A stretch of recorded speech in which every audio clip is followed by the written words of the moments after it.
Sir recording start का message आया आप लोगों के पास, एक बार देखो तो। हाँ सर। आया ना सर? ठीक है, thank you sir. Practice start हो। आज तो मुझे लग रहा था कि टेक्निकल इश्यूज ही मार देगा। ठीक है सर। अच्छा, आप सबको मेरा आवाज़ प्रॉपर्ली आ रहा है ना? यस सर, बोलो एक बार, मुझे कंफर्म करना एक बार। आवाज़ मेरा सबको आ रहा है? हाँ सर। Okay sir. अच्छा, तो basically again good evening to all of you. Economics class है, थोड़ा टेक्निकल प्रॉब्लम चल रहा था। मैं समझ सकता हूँ आप लोगों का भी पेशेंस का थोड़ा सा टेस्ट हो जाता है, मेरा भी पेशेंस का टेस्ट हो जाता है सर। पेशेंस बहुत बड़ी चीज़ है। अच्छा, now question is that sir, हम लोग अभी इकोनॉमिक्स पढ़ेंगे और इकोनॉमिक्स हमें हमेशा पेशेंस का टेस्ट लेता है। क्यों? क्योंकि इकोनॉमिक्स है ही ऐसा। इकोनॉमिक्स क्यों ऐसा है सर? आपको पता है ना? इकोनॉमिक कंडीशंस, चाहे वो फैमिली का हो, चाहे वो कंट्री का हो, चाहे इंडिविजुअल स्टेट का हो, या फिर वर्ल्ड का हो, इकोनॉमी जब खराब होता है सुधरने में टाइम लगता है। ये सर नो, जल्दी बताना। जब कभी भी किसी भी सिचुएशंस में इंसान का इकोनॉमी खराब होता है सुधरने में टाइम लगता है। पेशेंस बहुत बड़ी चीज़ है, इसीलिए तो मैं बोला कि पेशेंस बहुत बड़ी चीज़ है। मतलब अगर इंसान के अंदर पेशेंस नहीं है ना, वो गलती कर बैठता है ना? जैसे हम लोग कभी कभी गाना गाते हैं ना, दिल गलती कर बैठा है, गलती कर बैठा है ये दिल का ही मैटर है सर। लेकिन ये दिल वो वाला दिल नहीं जो दिल आप सोच रहे हो, ठीक है? ये दिल वो वाला दिल नहीं। ये दिल मतलब, ये भी दिल है, मतलब हार्ट, मन या ब्रेन, जो भी सोचो आप। ब्रेन एंड माइंड को इतना पेशेंट बनाना चाहिए ताकि इकोनॉमिक प्रॉब्लम से भी इंसान अपने आप को मैनेज कर पाए। तो ये एक साइकोलॉजिकल गेम है, लेकिन इस गेम का विनर वही बनता है सर जो पेशेंस के साथ अपना गलतियों को सुधारते हैं, अपना पॉजिटिव चीज़ों पे ध्यान देता है और इकोनॉमिक डेवलपमेंट आता है। जैसे हम लोग अभी बात कर रहे थे प्रोडक्शन फंक्शंस पे, ध्यान से सुनना बात को। आपको मैं बहुत सारा कहानी सुनाता हूँ एवरी क्लास में, है ना? चाहे वो लॉ हो या इकोनॉमिक्स हो, मैनेजमेंट हो या फिर कमर्शियल नॉलेज हो। जो लोग टैक्स का क्लास करते हैं या फिर जो लोग फाइनेंस का क्लास करते हैं उन्हें भी सुनाया जाता है। जीएसटी का क्लास करते हैं मेरे पास, मैम के पास आप लोग प्रैक्टिकल पेपर्स ज़्यादा करते हो, ठीक है, लाइक अकाउंट्स, कॉस्ट। मैम वहाँ पर आप लोग कैलकुलेशन कराते हैं, मैं कैलकुलेशन के साथ साथ स्टोरी भी सुनाता हूँ, ठीक है? मेरा कैलकुलेशन का एरिया थोड़ा सा टैक्स कॉस्ट में, टैक्स फाइनेंस में मिलता है, बाकी सिर्फ कहानी है। ठीक है सर, कहानी सुनने का आदत आप लोगों का हो गया। लेकिन मेरा जो क्वेश्चन आप लोगों से है कि प्रोडक्शन, ये जो चैप्टर चल रहा है इकोनॉमिक्स में, ये प्रोडक्शन चैप्टर हर बिजनेस के लिए बहुत वाइटल है। आप कोई भी बिजनेस संभालो, छोटा बिजनेस से लेके बड़ा बिजनेस, आपको प्रोडक्शन चाहिए, है ना? और प्रोडक्शन को प्रॉपरली मैनेज भी करना है। मतलब सिर्फ प्रोडक्शन करने से नहीं होगा, उसको प्रॉपर वे में मैनेज भी करना है। और प्रोडक्शन जब आप मैनेज करते हो तो प्रोडक्शन मैनेज करने के लिए इकोनॉमिक्स का कुछ पैरामीटर होता है और आपको उस पैरामीटर को फॉलो करना चाहिए, है ना? जैसे अगर आप लोगों को पता होगा, मैंने आप लोगों को प्रोडक्शन फंक्शंस पढ़ाया। मतलब कोई भी प्रोडक्ट को आउटपुट, जैसे मानो कोई भी बड़ा कंपनी, आप अगर अदानी से लेके अंबानी। अच्छा, एक इंटरेस्टिंग बात याद आए सर, अदानी, अदानी अभी, अदानी के बारे में आप लोग सुना है? हेलो, गौतम अदानी ने बाबा, गौतम अदानी सुना है? जैसे रिलायंस के बारे में आप लोग बचपन से सुनते हो, वैसा ही अब न्यू रिचेस्ट पर्सन वर्ल्ड का रिचेस्ट पर्सन, सेकंड रिचेस्ट बना। कौन? नाम बताओ, अरे नाम बता sir. Gautam Adani sir, Gautam Adani. Sir मैंने आपको अचानक से गौतम अदानी के बारे में क्यों बोल दिया? पढ़ाने वाले हो प्रोडक्शन, प्रोडक्शन पढ़ाओ। अरे भाई, प्रोडक्शन अच्छा किया तभी तो रीच बना, बात समझे? वैसे ही नहीं बोल दिया गौतम अदानी का। एक इंडिविजुअल अपने कंपनी में, एक इंडिविजुअल अपने कंपनी में प्रोडक्शन लेवल, विशाल थोड़ा म्यूट कर दे तो बैकग्राउंड नॉइज आता है। जब कुछ बोलना है तब अनम्यूट करके बोलना, फिर म्यूट कर देना, ठीक है? जब कोई कंपनी जब कोई कंपनी अपना प्रोडक्शन लेवल को मैनेज कर पाता है, तभी तो वो पर्टिकुलर इंसान रिच बनता है। आप लोगों को पता है अदानी क्या क्या काम करता है? Any idea? Yes sir. बोलो क्या करता है?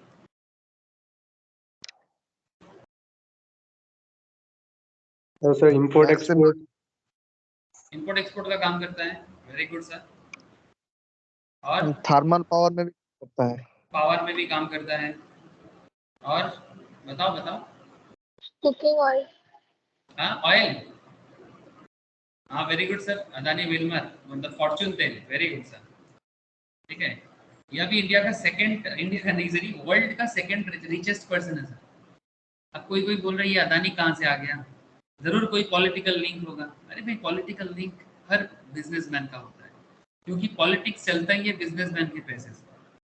जिस देश में बिजनेसमैन अच्छा है सर, उस देश का पॉलिटिकल स्ट्रॉन्ग होल्ड भी अच्छा है।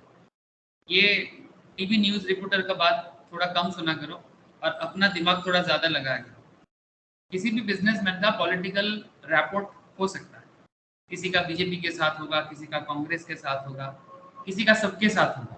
ठीक है ना। Question is that political support से कोई बिजनेसमैन नहीं बन जाता। आप एक काम करो सर, किसी किसी को ना ऐसा लगता है, मैं जल्लो इंसान देखता हूँ बहुत अपने सोसाइटी में, जो सिर्फ जलता है। लोगों का होता है ना तो उसका जलन आता है, ऐसा जलना नहीं चाहिए। आप कर सके तो आप भी करो, दूसरों से पैसे से ना जल के दूसरे का क्वालिटी देखो, क्वालिटी देखो और कुछ हो सके तो सीखो। अगर सीख पाओगे तो आप भी कर पाओगे। दो नंबरी नहीं सर, एक नंबरी उपाय सीखो। ये गौतम अदानी रिचेस्ट बना है, हाँ जरूर सर, इधर उधर कुछ थोड़ा बहुत हर बिजनेस में चलता है, वो अलग बात, बट मेन बिजनेस में फोकस किया इन्होंने, प्रोडक्शन में फोकस किया इन्होंने। ठीक है सर। ये सब बात क्यों कर रहे हो? क्योंकि सर मैं आपको इकोनॉमिक्स में जो करंट चैप्टर में पढ़ा रहा हूँ अभी, ये कौन सा चैप्टर चल रहा है sir? Theory of production and cost. और ये जो कहानी मैं आपको स्टार्ट में सुनाता हूँ, ये बहुत ज़रूरी है। जिन लोगों का डिमांड सप्लाई मिस है, एक बार मुझे कनेक्ट करना, मैं डिमांड सप्लाई का क्लास अभी शेयर कर लूँगा, बाद में और एक बार करा दूंगा। प्रोडक्शन एंड कॉस्ट चल रहा है अभी, प्रोडक्शन का आज मोस्ट प्रोबेबली लास्ट क्लास रहेगा। ठीक है। इसके बाद मैं थ्योरी ऑफ कॉस्ट स्टार्ट करूंगा। माइक्रो इकोनॉमिक्स में, माइक्रो इकोनॉमिक्स का पिलर है सर ये सब। अगर कोई बंदा डिमांड नहीं समझा, सप्लाई नहीं समझा, प्रोडक्शन नहीं समझा, कॉस्ट नहीं समझा, मार्केट नहीं समझा, वो क्या बिजनेस करेगा? या तो आप खुद का बिजनेस बनाओ या फिर किसी बिजनेस में जाके नौकरी करो, जॉब करो। Ultimately you have to handle either your business और others business. Other business handle करने को जॉब कहते हैं और खुद के बिजनेस को बनाने को एंटरप्रेन्योरशिप कहते हैं। मतलब तो वही है, you have to understand business. So अगर आपको बिजनेस जानना है, बिजनेस को समझना है, तो आपको ये सब इकोनॉमिक्स जानना पड़ेगा। इसका इकोनॉमिक्स का नॉलेज चाहे किताबी नॉलेज हो या चाहे बुकिश नॉलेज हो या फिर एक्सपीरियंस करके नॉलेज। कुछ लोग ना किताब नहीं पढ़ता है, जैसे गौतम अदानी भी बहुत ज़्यादा एकदम लिखा पढ़ा करके नहीं आया। इसके एजुकेशनल क्वालिफिकेशंस बहुत ज़्यादा एकदम हाईफाई नहीं है, मैं जितना जानता हूँ। देख लेते हैं फिर भी एक बार।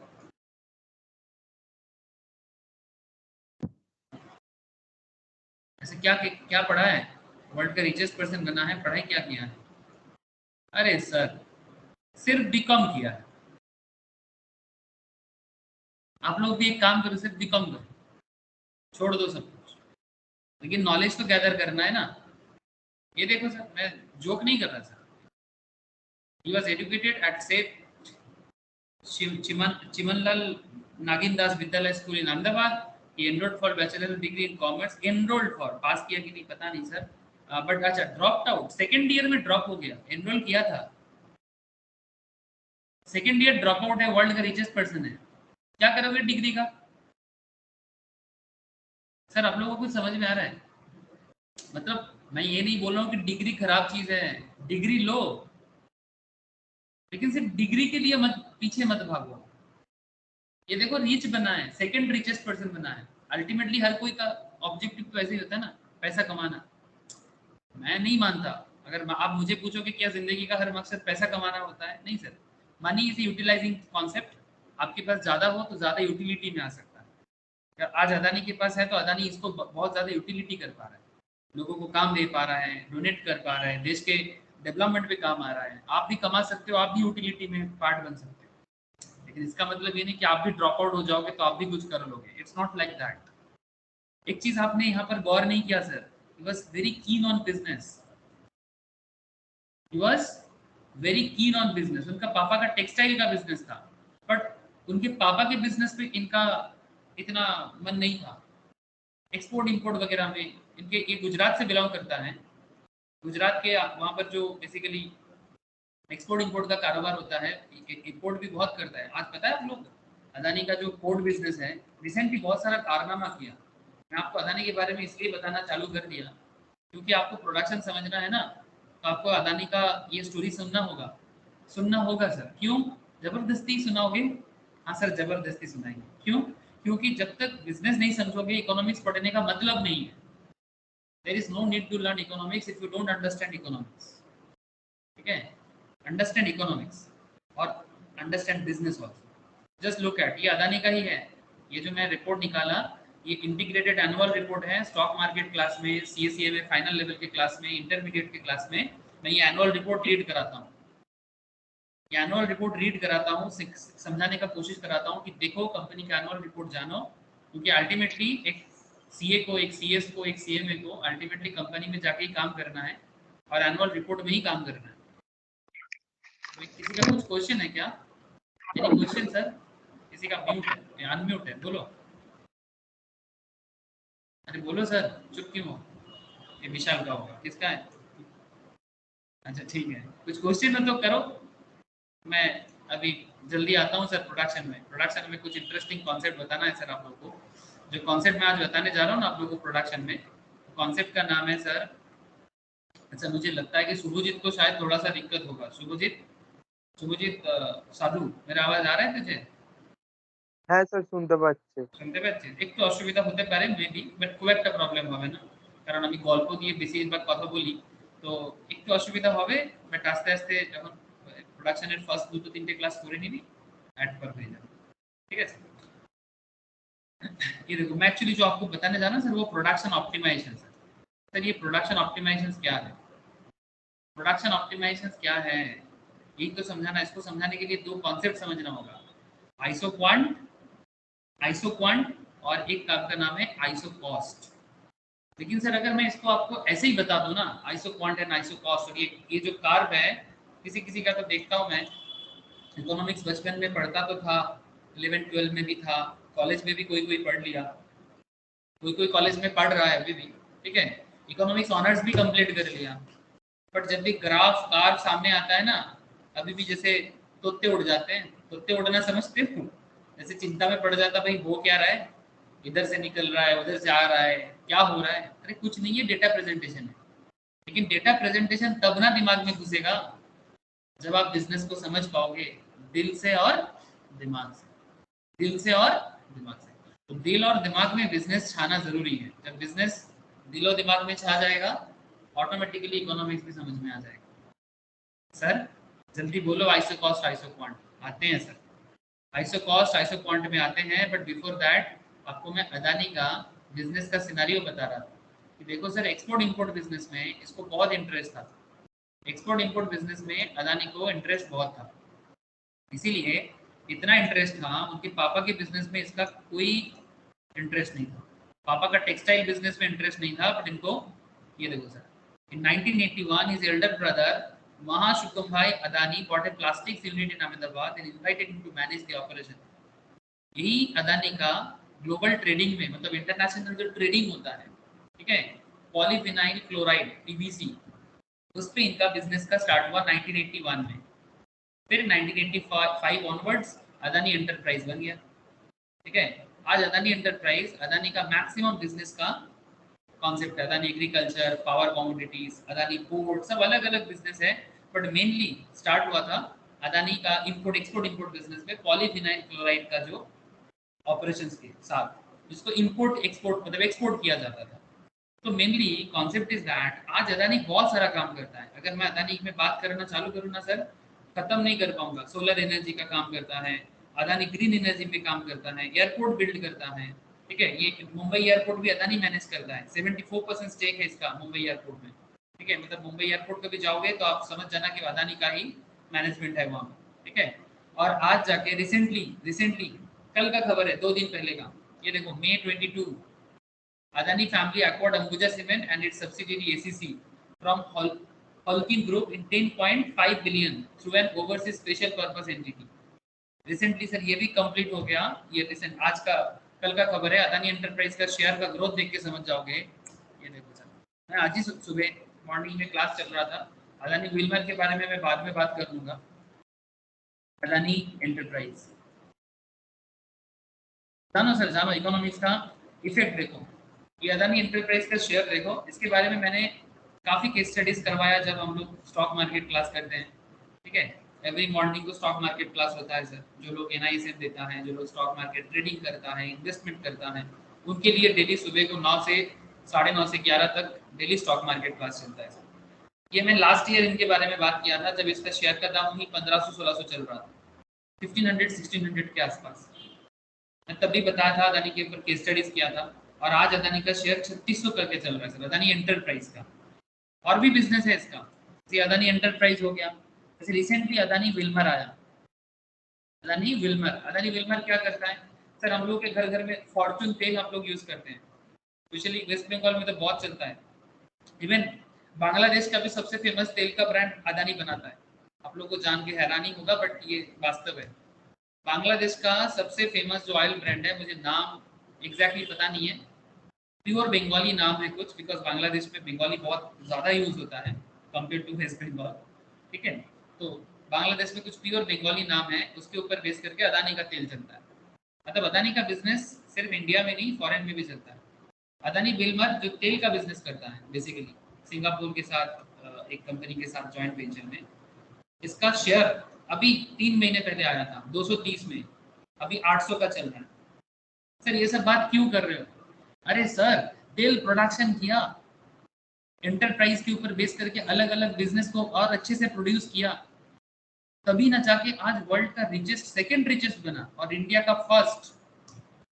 अंबानी को भी छोड़ के आगे निकल गया। मुकेश अंबानी से अभी अदानी का पैसा का जो ग्रैप है 3 लाख करोड़ का है, 3 लाख करोड़। 2012 में जब अदानी का नेट अमाउंट देखा गया था तो अंबानी से बहुत पीछे था। एक हिसाब आया सर, गौतम अदानी लास्ट 4-5 सालों से हर साल 1640 करोड़ करके कमाया sir, every year 1640 crore every year, इसका पर्सनल नेटवर्क बना है 1640 करोड़। क्या किया सर? अरे सर कमाल किया होगा कुछ, तभी ना। इनका काफ़ी सारा फिलैंथ्रोफी भी चलता है, आप देखोगे तो पागल हो जाओगे। तो ये देखो सर, कितना सारा महाराष्ट्र से रिलीफ फंड में काम करता है, गुजरात में फंड में काम करता है, दमन दीव, सऊदी अरबिया में, मुंद्रा में, कच्छ डिस्ट्रिक्ट में, बहुत सारा, मतलब जो बेसिकली पब्लिक के लिए काम करता है। अरे भाई पैसा होगा तो लोग काम जरूर करना चाहिए, है ना, जरूर काम करना चाहिए। और ये भारत का one of the biggest transfer to philanthropic trust in India. Philanthropic मतलब जो पब्लिक के बेनिफिट के लिए काम करना, ठीक है। लेकिन यही तो बात कहना है सर, कि अगर आप बिजनेस बनाओगे, आपका बिजनेस बना या किसी और का बिजनेस बनाओ, बिजनेस बनेगा तो प्रोडक्शन से ही बिजनेस बनता है। किसी भी चीज़ को प्रोड्यूस करना है तभी जाके बिजनेस बनता है, और बिजनेस के बेसिस में इकोनॉमी बनता है। ठीक है, इकोनॉमी का जो पॉजिटिविटी है वो बिजनेस के ऊपर डिपेंड करता है। और अगर देखो सर, अब आप बोलोगे सर CA का क्या रोल प्ले है? अरे बहुत रोल प्ले है ना। ये कंपनी का एनुअल रिपोर्ट है। अब अगर किसी भी कंपनी का एनुअल रिपोर्ट चेक करोगे, कौन बनाता है? चार्टर्ड बनाता है, CS बनाता है। CS इसका पूरा रिपोर्ट रेडी करता है। ये देखो, चार्टर्ड अकाउंटेंट बिजनेस का फाइनेंशियल ऑफिसर्स होते हैं। लुक एट सर, ये Deepak Maheshwari is the chief financial officer of this company, जो आइदर चार्टर्ड अकाउंटेंट या तो cost accountant. And there is Kamlesh Bagia, is a company secretary. तो आप अगर बिजनेस को ही नहीं समझना चाहोगे और सिर्फ किताबी बात रटोगे तो कभी नहीं बन पाओगे जो बनना चाहते हो। जो बनना चाहते हो कभी नहीं बन पाओगे। You have to understand business. ये क्या है सर? ये कंपनी का बैलेंस शीट है, और ये इधर आपका कंपनी का PL है। मैं बस आपको एक आइडिया दिया। बाकी आप लोग अगर और इंटरेस्टेड रहोगे, लगे रहोगे, अलग अलग पढ़ाई करोगे, जैसे CA में कर रहे हो, जो लोग स्टॉक मार्केट में भी दिलचस्पी रखता है, वहाँ पर भी और नॉलेज का उनको मौका मिलता है, क्योंकि वहाँ पर कंपनी का रिपोर्ट में पूरा क्रिटिकल एनालिसिस होता है। क्योंकि कोई भी कंपनी में पैसा लगाना चाहता है ना, कंपनी के बारे में डिटेल जानकारी हासिल करना चाहता हूँ, तो ये सब मौका मिलता है सर, कोई बात नहीं। अब आ जाते हैं सर प्रोडक्शन के हार्डकोर एरिया में। मतलब इतना देर से मैं आपको एप्लीकेशन ऑफ इकोनॉमी बता रहा था, इकोनॉमिक सब्जेक्ट का एप्लीकेशन एरिया बता रहा था। अब मैं आपको आ गया कोर इकोनॉमिक स्टडी में, जिसके ऊपर हम लोग का क्लास चल रहा है, ठीक है। अब आप यहाँ पर देखो कि यहाँ पर मैं आपके साथ बात करने जा रहा हूँ production optimisation. Sir production optimisation क्या होता है? सर प्रोडक्शन ऑप्टिमाइजेशन मतलब आपके पास जो रिसोर्सेज होता है ना, उसको ऑप्टिमम लेवल में यूज करना है। मतलब किस लेवल में प्रोडक्शन करने से बिजनेस को सबसे ज्यादा फायदा होगा, सबसे ज्यादा फायदा। ऐसा नहीं होता कि आपके पास पैसा है, आपके पास कैपेसिटी है तो आप अनलिमिटेड प्रोड्यूस कर दो। सर ऐसा प्रोडक्शन करना है जिसको मार्केट में सेल करके भी आपका प्रॉफिट हो और कॉस्ट भी मिनिमम हो। ध्यान से सुनना बात को, मिनिमम कॉस्ट में मैक्सिमम प्रोडक्शन। ऐसा नहीं कि पैसा डालो और प्रोड्यूस करते जाओ, ऐसा नहीं होता, ठीक है। क्योंकि हर चीज का एक रेस्ट्रिक्शन होता है, पैसा का भी रेस्ट्रिक्शन है। मतलब पैसा मतलब आप लोग अकाउंटिंग भाषा में बोले तो कैपिटल, कैपिटल का रेस्ट्रिक्शन होता है, ठीक है। मार्केट डिमांड सप्लाई में चेंज हो सकता है, तो आपको मार्केट डिमांड समझना है, मार्केट सप्लाई समझना है, उसके ऊपर डिपेंड करके आपको प्रोड्यूस करना है, ठीक है। तेल प्रोड्यूस करो या फिर पोर्ट में ट्रेडिंग करो, जो भी करना है आपको एक ऑप्टिमम लेवल में करना है। ऑप्टिमम यूज, ऑप्टिमम यूज मतलब ऑप्टिमम को हिंदी या बंगाली में क्या बोल सकते हैं? कोई बता सकते हो ऑप्टिमम का हिंदी या बंगाली? इट्स ऑप्टिमम को बंगाली में क्या बोल सकते हैं? मैं थोड़ा सोच सकता हूँ, because Bengali is my mother tongue, तो मैं थोड़ा जल्दी सोच पाता। आई थिंक पर्याप्त या पर्याप्त। पर्याप्त मतलब कि जितना जरूरी है उतना लो, ना ज्यादा ना कम। आपको बात समझ में आ रहा है? ना बेशी ना कम, मतलब ना ज्यादा ना कम, ठीक है। ऑप्टिमम प्रोडक्शन इतना करो जितना जरूरी। और कौन सा लेवल सबसे बेस्ट रहेगा, कौन सा लेवल सबसे बेस्ट रहेगा, वो डिपेंड करता है iso quant and iso cost के ऊपर बेस करता है।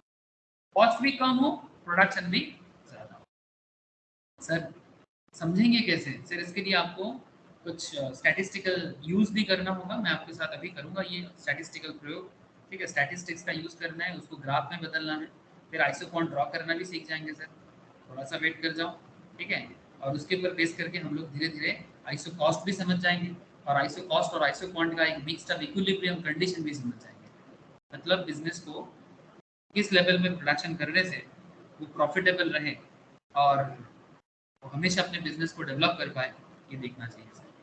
देखो सर बिजनेस बहुत लोग करता है, लेकिन सक्सेस वही बनता है जो इकोनॉमिक्स को अच्छे से समझ के करता है। ज़रूरी नहीं कि वो इकोनॉमिक्स का पढ़ाई भी करे, ज़रूरी ये है कि इकोनॉमिक्स का जो कॉन्सेप्ट है इसको रियल लाइफ में अप्लाई करें। देखो सर कुछ दिन पहले मैं आपको और एक बिजनेस के बारे में बता रहा था, बिग बाजार जैसा बिजनेस, ठीक है। मुकेश अंबानी का भाई अनिल अंबानी, इसका भी बिजनेस था बट डूब गया। क्यों डूब गया? बिग बाजार का क्यों, बिग बाजार क्यों बंद हो गया? अगर मैं एयरलाइंस में बात करूं, आज इंडिगो एयरलाइंस चल रहा है, कुछ दिन पहले तक किंगफिशर एयरलाइंस चलता था, ठीक है। एक एयरलाइंस चलता है स्पाइस जेट बोल के, उसका भी हालत खराब है, बंद पड़ा हुआ है, मतलब बिजनेस नहीं चला पा रहा है। क्यों? कॉस्ट को मैनेज नहीं कर रहा है। कॉस्ट मैनेज नहीं हो पा रहा है तो प्रोडक्शन मैनेज नहीं हो पा रहा है। तो कॉन्सेप्ट इज दैट सिर्फ पैसा होने से बिजनेस नहीं होता है, उसको ऑप्टिमम लेवल में यूज करना एक स्किल है, स्किल। ये स्किल जिसके अंदर है ना, वही बिजनेस में अपने आप को डेवलप कर पाता है। लोगों का ये मानना है कि पैसा है तो कुछ भी कर लेगा, नहीं, गलत सोच है। रॉन्ग परसेप्शन में लोग अपना जिंदगी बिता देता है, रॉन्ग परसेप्शन से इंसान अपना जिंदगी बिता देता है। उनको लगता है कि पैसा होने से सब कुछ हो जाएगा, गलत सोच है। पैसा भी होना चाहिए और पैसे का ऑप्टिमम यूज भी होना चाहिए। वेट सर, अब आपको मैं इसको थोड़ा डिटेल्स में समझाने का कोशिश करता हूँ। लास्ट क्लास आई होप आप लोगों को याद होगा, मैंने ये वाला नोट्स भी शेयर किया एक्स्ट्रा क्वेश्चंस प्रैक्टिस के लिए और कुछ एक्स्ट्रा ग्राफिकल प्रेजेंटेशन के लिए। अगर किसी के पास नहीं है ना, तो ये नोट्स, इस नोट्स में भी ना काफ़ी क्वेश्चंस है प्रैक्टिस के लिए। आप लोग हर चैप्टर के एंड पे 100 क्वेश्चंस है, ये वाला नोट्स भी आप लोग यूज़ कर सकते हो। ये भी माइक्रो इकोनॉमिक्स में स्पेशल नोट्स है। अगर किसी के पास मैंने अभी तक नहीं दिया तो मुझे एक बार बताना, मैं ये भी शेयर करूँगा। अच्छा सर, कहाँ गया कहाँ गया, ये आया सर, ये आ गया सर। लास्ट दिन मैं आपको ये वाला कॉन्सेप्ट पढ़ाया था। अच्छा सर, आप लोग कनेक्टेड हो, समझ में आ रहा है बात? मुझे इतना बताओ, है क्या सर। बात? सर ये लास्ट डे हम लोग पढ़े थे, ये क्या था सर? ये शॉर्ट रन प्रोडक्शन फंक्शन था। मतलब शॉर्ट रन में एक बिजनेस में कितना स्टेजेस आता है, और उसमें बिजनेस में average production, marginal production and total production में क्या डिफरेंस नजर आता है, और बिजनेस में क्या चेंजेस आ सकता है, और उसके बेसिस में एक बिजनेस को क्या डिसीजन लेना चाहिए। जैसे अगर आप लोगों को याद है लास्ट क्लास प्रोडक्शन का, तो आप लोगों को याद आ जाएगा कि एक शॉर्ट रन में, शॉर्ट रन मतलब जैसे डिपेंड करता है बिजनेस के साइज के ऊपर, कि अगर बहुत बड़ा प्लांट है तो फिर 4-5 साल शॉर्ट रन ही माना जाता है। लेकिन अगर छोटा सा फुचका का दुकान है, ठीक है, या छोटा सा स्टेशनरी दुकान है, तो 1 साल मैक्सिमम उसका शॉर्ट रन माना जाएगा। अगर मोर देन 1 ईयर है तो लॉन्ग रन हो जाएगा। डिपेंड करता है बिजनेस साइज के ऊपर कि आपका बिजनेस साइज कितना बड़ा है, तो शॉर्ट रन डिपेंड करता है। अगर आप बहुत बड़ा फैक्ट्री ओपन कर रहे हो, ठीक है, मानो आपका सीमेंट का फैक्ट्री है, तो क्या सीमेंट फैक्ट्री के लिए शॉर्ट रन 1 साल होगा कि 5 साल होगा कम से कम? अरे भी एक फैक्ट्री चालू होके रन करने में समय लगेगा ना, बड़ा सा गाड़ी है। लेकिन अगर आप मानो सीमेंट फैक्ट्री के साथ एक फुचका स्टॉल का, फुचका मतलब पानी पूरी गोलगप्पा जो भी बोलते हो आप, एक फुचका शॉप आप ओपन करते हो, तो क्या एक फुचका शॉप चला के 5 साल वेट करोगे प्रॉफिट पाने के लिए? हेलो,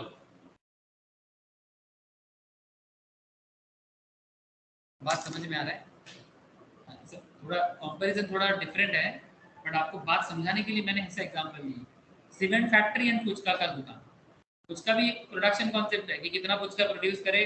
घर पे जो गृहिणी होते हैं, मतलब जो नॉर्मली मैं जितना जानता हूँ, जो लोग फुचका का दुकान लगाते हैं, ठीक है, जो मार्केट में आके सेल करते हैं, उनका जो पत्नियां होते हैं, मतलब वाइफ्स, ठीक है, जो उनका बीबी होते हैं, ठीक है, वो घर पे फुचका को बनाते हैं, मैन्युफैक्चर करते हैं, प्रोड्यूस करते हैं, फिर मार्केट में आके उसको जो फुचका का दुकानदार है उसको सेल करता है। ये सर नो? हेलो, क्या आप लोग फुचका पसंद करते कि नहीं करते? फुचका बंगाली में बोलते हैं फुचका, हिंदी में बोलता है पानी पूरी या गोलगप्पा, दिल्ली में बोलता है गोलगप्पा, है ना? पानी पूरी भी बोलते हैं, महाराष्ट्र में बोलते हैं पानी पूरी। कहाँ चला गया फुचका? सर फुचका क्यों दिखा रहे हो? अभी ऐसा लग रहा है कि पढ़ाई छोड़ के फुचका खाने चले जाए। किसको किसको ऐसा लग रहा है जा सकते हो, मैं किसी को रोकूंगा नहीं। सर आप लोग दिखाई दे रहा है आप लोग को फुचका? अरे बोलो ना, मैं मजाक नहीं कर रहा सर, बोलो फुचका देख पा रहे कि नहीं देख पा रहे? हाँ सर। हाँ सर, तो ये फुचका, अब आपको मैं लेके चलता हूँ फुचका स्टॉल। दुर्गा पूजा में संभाल के फुचका खाना सर, क्योंकि ये फेस्टिव टाइम पे ये लोग कुछ भी करता है। बट जो भी हो, इनका दुकान अच्छा चले। और क्वेश्चन इज दैट, अच्छा चलेगा, मेरे कहने से ना कहने से कुछ नहीं होता, सब अपने अपने कर्म के अनुसार होता है। देखिए ये फुचका वाला, इनकी पत्नी ने, इनकी इनकी वाइफ ने इनको फुचका प्रोड्यूस करके दिया। हाँ, घर पे मैन्युफैक्चर किया कि नहीं किया? बिल्कुल मैन्युफैक्चर किया। मेहनत लगता है फुचका बनाने में, ठीक है, और फुचका के साथ जो इंग्रेडिएंट्स है, अब ये कितना फुचका बनाएगा, कितना मार्केट में सेल होगा? अब ज़्यादा दिन तक रख नहीं सकते, क्योंकि ये अगर नरम पड़ जाता है, ये अगर सॉफ्ट पड़ जाता है तो सेल नहीं होगा। तो कितना फुचका प्रोड्यूस करना है एक दिन में, कितना मार्केट में डिमांड है, ठीक है, और कितना मार्केट में सप्लाई हो सकता है, ठीक है, उस पर डिपेंड करता है आपका प्रोडक्शन लेवल। हेलो, अरे भाई बोलो, समझ में आ रहा है? अब आप अदानी अंबानी सोच लिए तो फिर फुचका वाला को भूल गए क्या? सर आपने ही तो अदानी अंबानी बोला। हाँ, अरे सर कोई बात नहीं, नहीं तो आप बोलोगे सर क्या फुचका वाले से एग्जांपल दे रहे हो? तो अदानी अंबानी भी समझना है और फुचका वाले को भी समझना है, ठीक है, अदानी अंबानी भी समझना है और फुचका वाले को भी समझना है। मेरा कहने का मतलब है कि एक फुचका वाला कितना फुचका सेल करेगा, उसका इकोनॉमिक्स क्या है, ऑप्टिमम प्रोडक्शन। हर कोई फुचका दुकान भी नहीं चला सकता है सर, ठीक है। ऐसे ये देखो, ये फुचका फुचका का एक एनाटॉमी है, अरे गजब का दिखा, ठीक है। क्या चाहिए फुचका दुकान चलाने के लिए, ठीक है, छोटन का फुचका का शॉप है। अब छोटन का जो वाइफ है, ये फुचका का प्रोडक्शन करता है कि कितना इसके अंदर मोटा मोटी, मैं एक दिन को पूछ रहा था कितना फुचका होता है भाई, तो बोलता है 500 पीस तो होता ही। 500 पीसेस, ठीक है, 500 से 700। तो 500 से 700 कुछ का अगर डेली उसका सेल होता है, तभी वो अपने इस बक्सा के अंदर 500-700 कुछ का प्रोड्यूस करके लाते हैं, क्योंकि उसको पता है कि डेली का नॉर्मल डिमांड कितना है। अब मुझे आप बताओ, दुर्गा पूजा के टाइम पे, अब दुर्गा पूजा है ना बंगाल में, दुर्गा पूजा या फेस्टिव टाइम पे पुचका का सेल ज़्यादा नहीं हो जाएगा क्या? नॉर्मल 500-700 से डबल डबल सेल नहीं हो जाएगा? हेलो, अरे बताओ ना।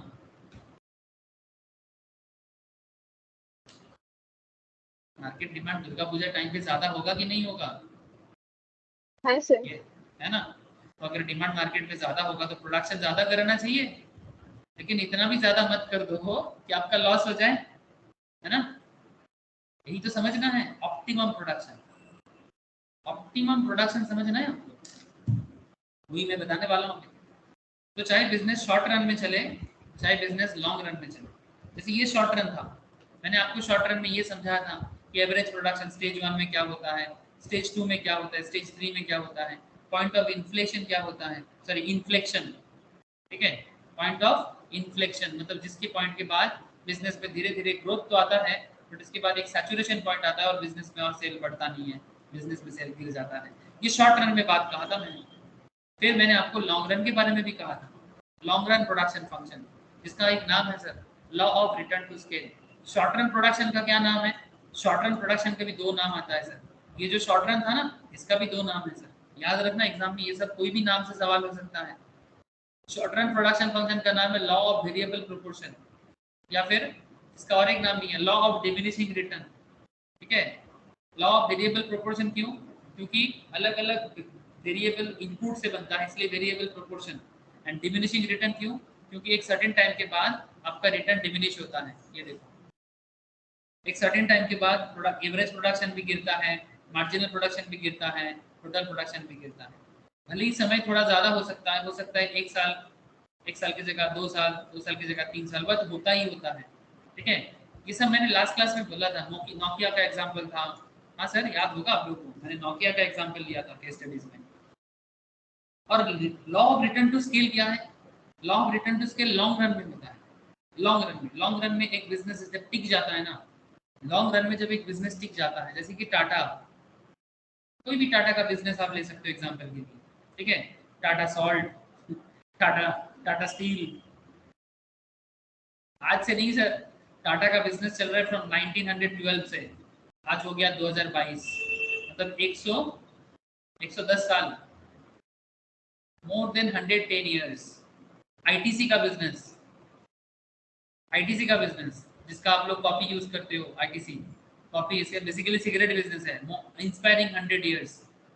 तभी आप लोग अगर इंस्टीट्यूट ऑफ चार्टर्ड अकाउंटेंट्स का पुराना हेडक्वार्टर में जाते हो 5 स्ट्रीट में, उसके ऑपोजिट में आपको आईटीसी बिल्डिंग दिखेगा। कोलकाता में institute of chartered accountants of India का अगर आप ओल्ड ऑफिस जो है 5 स्ट्रीट में, उसके जस्ट ऑपोजिट रो में ही आपको आईटीसी का ऑफिस दिखेगा, और उसमें लिखा रहता है, और आईटीसी स्टार्ट हुआ था कोलकाता से, ठीक है।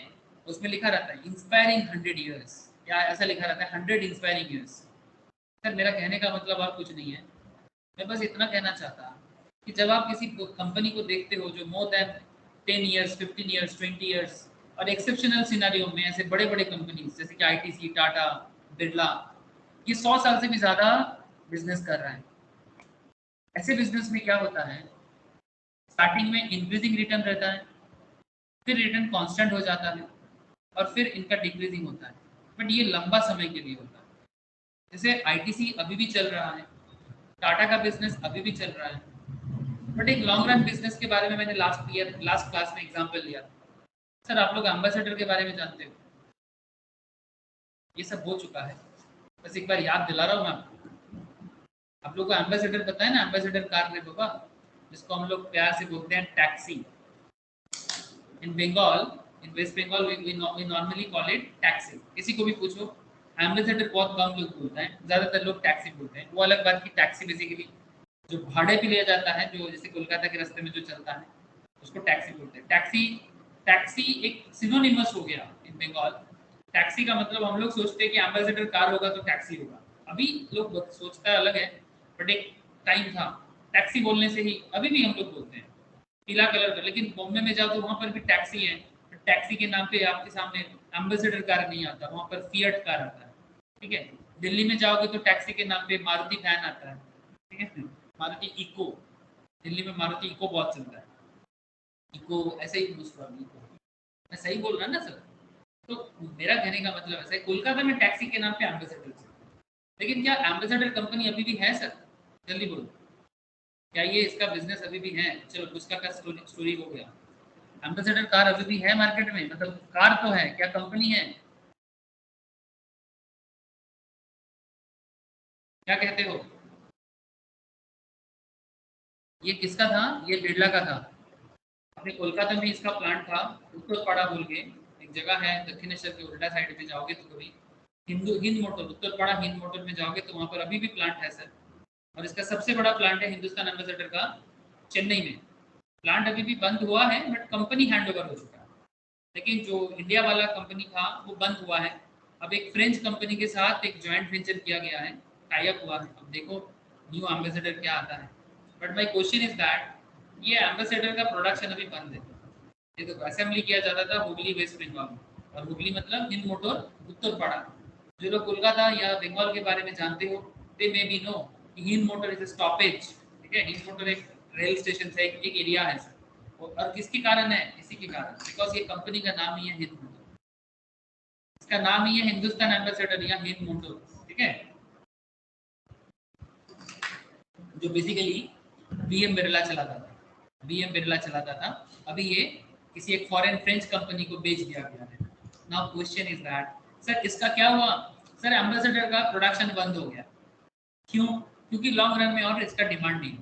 लॉन्ग रन काफी 70-80 साल इसका बिजनेस चला है, from 1957 to 2014। Now my question is that ये एक law of return to scale का कॉन्सेप्ट है।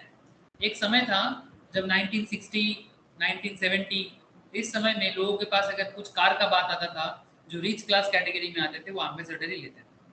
इसका सबसे बेस्ट रिटर्न चला है 1980s में, 1990s में भी।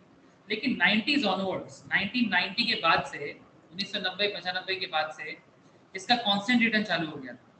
मतलब जितना प्रोडक्शन करता है हार्डली उतना ही सेल होता है। हाई डिमांड नहीं था, ठीक है, हाई रिटर्न नहीं था, कांस्टेंट रिटर्न हो गया। मतलब इसका कॉन्सेप्ट कुछ ऐसा काम करता है, मैं लास्ट दिन बताया था। इंक्रीजिंग रिटर्न मतलब आप इनपुट देते हो 100% बट आपका आउटपुट आता है 125%। ठीक है, ये होता है इंक्रीजिंग रिटर्न टू स्केल। मतलब बिजनेस में हाई डिमांड है, इतना डिमांड है कि लो कॉस्ट में भी आप ज्यादा प्रोडक्शन कर पाते हैं। जब मार्केट में किसी भी चीज का दाम बहुत कम होता है ना, तो आप ये समझना कि वो बहुत कम दाम में ज्यादा प्रोड्यूस कर सकता है। लेकिन जब डिमांड कम हो जाता है ना, तो दाम को कम करना पॉसिबल नहीं होता। बिकॉज मुश्किल क्या हो जाता है कि आप ज्यादा प्रोड्यूस नहीं करोगे, कम प्रोडक्शन, कॉस्ट ज्यादा बढ़ जाता है। तो जब बिजनेस अच्छा चलता है ना, आप कम दाम में भी अच्छा चीज प्रोड्यूस कर सकते हो। जब बिजनेस अच्छा चलता है आप कम दाम में भी, क्योंकि वो बंच में होता है ना, या बल्क में होता है, ठीक है, तो आप कम दाम में भी ज्यादा अच्छा प्रोड्यूस कर सकते हैं। तो जब हाई डिमांड है, इतना डिमांड है, तो आप कॉस्टिंग कम पड़ता है और प्रॉफिट भी हाई चलता है, और बिजनेस के लिए बल्ले बल्ले सिचुएशन, विन विन सिचुएशन। इसको कहते हैं law increasing return to scale. हर बिजनेस का ड्रीम है ऐसा situation, it's a dream situation. लेकिन ड्रीम सिचुएशंस को बरकरार रखना इतना आसान नहीं है। It's not very easy constantly perform in the same level, increasing return to scale level, 100% input पे 125 आउटपुट लाना, इट्स नॉट ऑलवेज इजी। मतलब नॉट ऑलवेज क्या, मैक्सिमम टाइम पे वेरी टफ कॉन्सेप्ट है। बट जो कर लेता है वही तो चार चांद लगा देता है। एंड कांस्टेंट रिटर्न क्या होता है? ये बिजनेस का सेकंड पार्ट। लॉन्ग रन में जब कोई बिजनेस टिक जाता है ना, तो बिजनेस का सेकंड सिचुएशन, मतलब अगर मैं एम्बेसडर बिजनेस का बात करूं, एम्बेसडर कार का बात करूं, तो 1990 से 2000 के बीच का सिचुएशन, ये एम्बेसडर का मार्केट खत्म नहीं हुआ था। एम्बेसडर तभी भी लोगों के घर में होता था, सरकारी ऑफिस अदालत में होता था, सरकारी लोग भी एम्बेसडर में ही चढ़ता था। लेकिन 1990 से 2000 के बीच में एम्बेसडर में क्या हुआ? कांस्टेंट रिटर्न आ गया। कांस्टेंट रिटर्न आ गया मतलब प्रोडक्शन तो कंपनी कर रहा है, इनपुट दे रहा है, 100% इनपुट दे रहा है, बट 100% ही हार्डली आउटपुट आ रहा है सर। 100% इनपुट देके 100% ही आउटपुट आ रहा है। इसको कहते हैं कांस्टेंट रिटर्न रिस्क। मतलब मार्केट डिमांड उतना हाई नहीं है, मार्केट डिमांड उतना भी हाई नहीं है जितना इंक्रीजिंग में था। ये लॉन्ग रन में बिजनेस को ये दिन देखना पड़ता है sir. And there is another time, there is diminishing return risk. अब बिजनेस में डिक्रीजिंग स्टार्ट हो जाता है। जैसे एम्बेसडर का बात करें तो फ्रॉम 2000 ऑनवर्ड्स, 2000 के बाद से 2010 का 2014 तक का journey decreasing return to scale. 100% input डाले जा रहे हैं बट 75% से ज्यादा रिटर्न ही नहीं आ रहा है। मार्केट डिमांड धीरे धीरे गायब हो गया। इसके बाद क्या होता है जानते हो? क्योंकि आपका मार्जिनल प्रोडक्शन धीरे धीरे कम हो जाता है, इसका मतलब आपका मार्केट डिमांड खत्म हो गया है। अगर इनोवेशन नहीं आएगा आपके अंदर, अगर आपके बिजनेस में इनोवेशन नहीं आएगा तो आपको बिजनेस छोड़ के जाना पड़ेगा, आपका प्लांट बंद हो जाएगा। दुख का बात है, दुर्भाग्य का बात है, बट ऐसा ही होता है। चाहे कोई भी कितना भी बड़ा बिजनेस क्यों ना हो, हर किसी को ये दिन देखना पड़ता है अगर वो अपने आप को समय के साथ चेंज नहीं किया।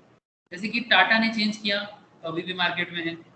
जैसे कि रिलायंस अपने आप को बदलता रहता है, मार्केट में है। अदानी का बात ही क्या करे सर, अदानी तो अभी आया है सर, ठीक है, अभी तो पार्टी शुरू हुई है, ठीक है। अदानी ऐसे कार में नहीं है, बट मैं ओवरऑल बिजनेस का बात कर रहा हूँ। चाहे जिसका जो भी बिजनेस हो, किसी का कार का बिजनेस होगा तो किसी का तेल का बिजनेस, किसी का पोर्ट का बिजनेस होगा तो किसी का मोटरसाइकिल बनाने का। अच्छा, मोटरसाइकिल से याद आया, रिसेंट ट्रेड में एक कंपनी के बारे में मैंने स्टॉक मार्केट में काफी एनालिसिस किया। आई होप आप लोगों को भी पता है। आप लोग रॉयल एनफील्ड के बारे में जानते हो सर? कौन नहीं जानते? पसंद है ये कार? जल्दी बताओ सर। सर जरूरी है, आप लोगों का फीडबैक पाना जरूरी है। रॉयल एनफील्ड क्या आप लोगों का पसंद का बाइक है? हेलो, अरे बताओ ये ना, पसंद का बाइक है ना सर? अब मानो ये रॉयल एनफील्ड कौन सा कंपनी बनाता है, कौन बता सकता है मुझे? ये कौन बनाता है? इंडियन कंपनी है कि फॉरेन कंपनी है? जल्दी बोलो, इंडिया नाम क्या है कंपनी का? মনে নেই স্যার, চেন্নাইয়ে কিন্তু হয়। कंपनी का नाम बताओ। रॉयल एनफील्ड, इसका पहले चलता था बुलेट, बहुत चलता है इसका, बुलेट वर्जन भी है। कौन बनाता है इंडिया में, कौन सा कंपनी रॉयल एनफील्ड बनाता है? HL Motors. Eicher motor, very good sir, Eicher motor, ठीक है। आईचार मोटर का शेयर देखें। शेयर से क्या लेना देना? अरे भाई शेयर ही तो बताता है कि किसका प्रोडक्शन हाई जा रहा है, किसका बिजनेस अच्छा जा रहा है, किसका मार्केट डिमांड हाई जा रहा है, किसका मार्केट सप्लाई अच्छा जा रहा है। इकोनॉमिक्स इसी तरह से आपका दिमाग खोल देगा सर, आपका दिमाग ओपन कर देगा। इसीलिए मैं इतना एक्साइटेड हो जाता हूँ, जानते हो ना क्यों एक्साइटेड हो जाता? क्योंकि अगर आप इकोनॉमिक्स को समझते हो ना, आपका ऑटोमेटिकली दिमाग चला जाएगा, पॉइंट ऑफ व्यू आ जाएगा। अच्छा, इसका प्रोडक्शन इसलिए हाई है क्योंकि इसका बिजनेस में दम है, लोगों को घर घर में। अच्छा देखो, आप बता सकते हो कि क्या सबके घर में आज की डेट में, हर एक इंडिया में अंदर, अगर इंडिया का ही बात करूं, हर किसी के घर में रॉयल एनफील्ड हो, सबका इच्छा है। जैसे घर में आईफोन हो, सबका एक इच्छा है, वैसा ही आईचार मोटर मतलब रॉयल एनफील्ड का बाइक हो, ये एक ना ट्रेंड बन चुका है, ये एक ट्रेंड बन चुका है। अगर आप लास्ट 5 साल में इसका ग्रोथ देखोगे, ये देखो, एक समय था जब आईचार मोटर का शेयर, ऐसे ये सिर्फ बाइक ही नहीं सर, ट्रैक्टर वगैरह बनाता है, ट्रक भी बनाता है, बट इसका इसका इसका बिजनेस में डिमांड स्टार्ट हुआ जब से ये रॉयल एनफील्ड में मतलब रीमॉडलिंग कर दिया, बुलेट को रीमॉडल कर दिया, कैपेसिटी बढ़ा दिया, या फिर आप ऐसे बोलो कि लुक्स को चेंज कर दिया। एक स्पेशली कहे तो जिसको हम लोग आज के डेट में बोलते हैं ना, स्वैग, स्वैग समझते हो सर? अरे सर, सलमान खान का एक बड़ा अच्छा गाना है ना, स्वैग से करेंगे सबका स्वागत, ठीक है। इट्स लाइक रॉयल एनफील्ड में ना स्वैग आ गया, ठीक है। तो जब से ये हुआ 2010 में भी इसका एक शेयर का दाम देखो आप, 173 टाका, 173। 2014 में भी इसका एक शेयर का दाम है 400 टाका समथिंग। बट 2014 के बाद से ही ना इसका रॉयल एनफील्ड का सेल में बूम आया है। ग्रोथ देखे, रॉयल एनफील्ड बिक रहा है तो शेयर का दाम भी बढ़ रहा है, बढ़ते बढ़ते। कोरोना में थोड़ा कम हो गया था, उस टाइम पे भी जिसने खरीद लिया, बहुत सारा मेरे स्टूडेंट ने इस टाइम पे बाई किया था सर, ठीक है। जैसे मैंने इसके बारे में 2015-16 में ही एनालिसिस खुद का था, बट उस टाइम पे मैं शेयर मार्केट का क्लास नहीं देता था। मैंने शेयर मार्केट का क्लास देना स्टार्ट किया 2017 से, तभी भी मैं आईचआर मूवमेंट के बारे में एनालिसिस करता था। लेकिन कोरोना पीरियड में मैंने इसके बारे में एक जोर का एनालिसिस दिया था, भाई रॉयल एनफील्ड के साथ जा सकते हो, और जो भी 1700, 1300, 1400 में भी लिया है, आज वो गेनर है, अभी ऑल टाइम हाई लेवल में चल रहा है अभी तक 3676, 3676 एक शेयर का दाम। मतलब अगर किसी ने 1300 में भी लिया था, मतलब पर शेयर 2000, मतलब इफ एनीवन, अगर किसी ने 1000 शेयर भी बाई किया था तो 1000 इंटू 2000, मतलब ये कितना दिन में हुआ है, 2 साल में, तो 1000 इंटू 2000 करके कितना कमा लिया सर, 2 लाख। 2 लाख क्या और भी ज्यादा, 20 लाख, 20 लाख, 1000 शेयर भी किसी ने अगर इन्वेस्ट किया, 20 लाख विद इन 2 इयर्स। कुछ समझ में आ रहा है सर? जैसे मेरे पास था इसका 10-15 शेयर, मैंने इसका लिया था। तो my question is that if you understand the production level, ठीक है, मार्केट में डिमांड, ठीक है, और कंपनी भी देखो सस्ते में अच्छा चीज दे रहा है, ऐसा नहीं कि बहुत हाई हाई प्राइस चार्ज कर रहा है, एक रीजनेबल प्राइस चार्ज कर रहा है उसके क्वालिटी के हिसाब से, तो मार्केट में सेल बढ़ रहा है इसका, मार्केट में सेल बढ़ रहा है इसका। तो मार्केट में सेल बढ़ रहा है तो ऑटोमेटिकली बिजनेस में बूम आ रहा है, इसीलिए स्टॉक मार्केट में भी उसका इफेक्ट दिखता है, स्टॉक मार्केट में भी उसका इफेक्ट दिखता है। तो मेरा कहने का मतलब है कि रॉयल एनफील्ड ने जो चीज देखा 2015 ऑनवर्ड्स, वो क्या है, अभी भी जो देख रहा है वो कौन से स्टेज में है बताओ, कौन से स्टेज में है, इंक्रीजिंग, कांस्टेंट कि डिक्रीजिंग? हेलो, increasing, इंक्रीजिंग, समझ रहे हैं सर? दिस इज कॉल्ड, अभी अभी इसका बहुत टाइम है सर, ठीक है, अभी बहुत टाइम है। इसके बाद धीरे धीरे उसको भी, अगर वो अपने आप को चेंज करेगा तो टिक पाएगा, नहीं तो धीरे धीरे उसका भी कांस्टेंट हो जाएगा, फिर एक टाइम आएगा जो उसका डिक्रीजिंग हो जाएगा। मार्केट में कौन कॉम्पिटिटर आ रहा है, ये सब चीज मैटर करता है, ठीक है, ये सभी चीज बिजनेस को मैटर करता है।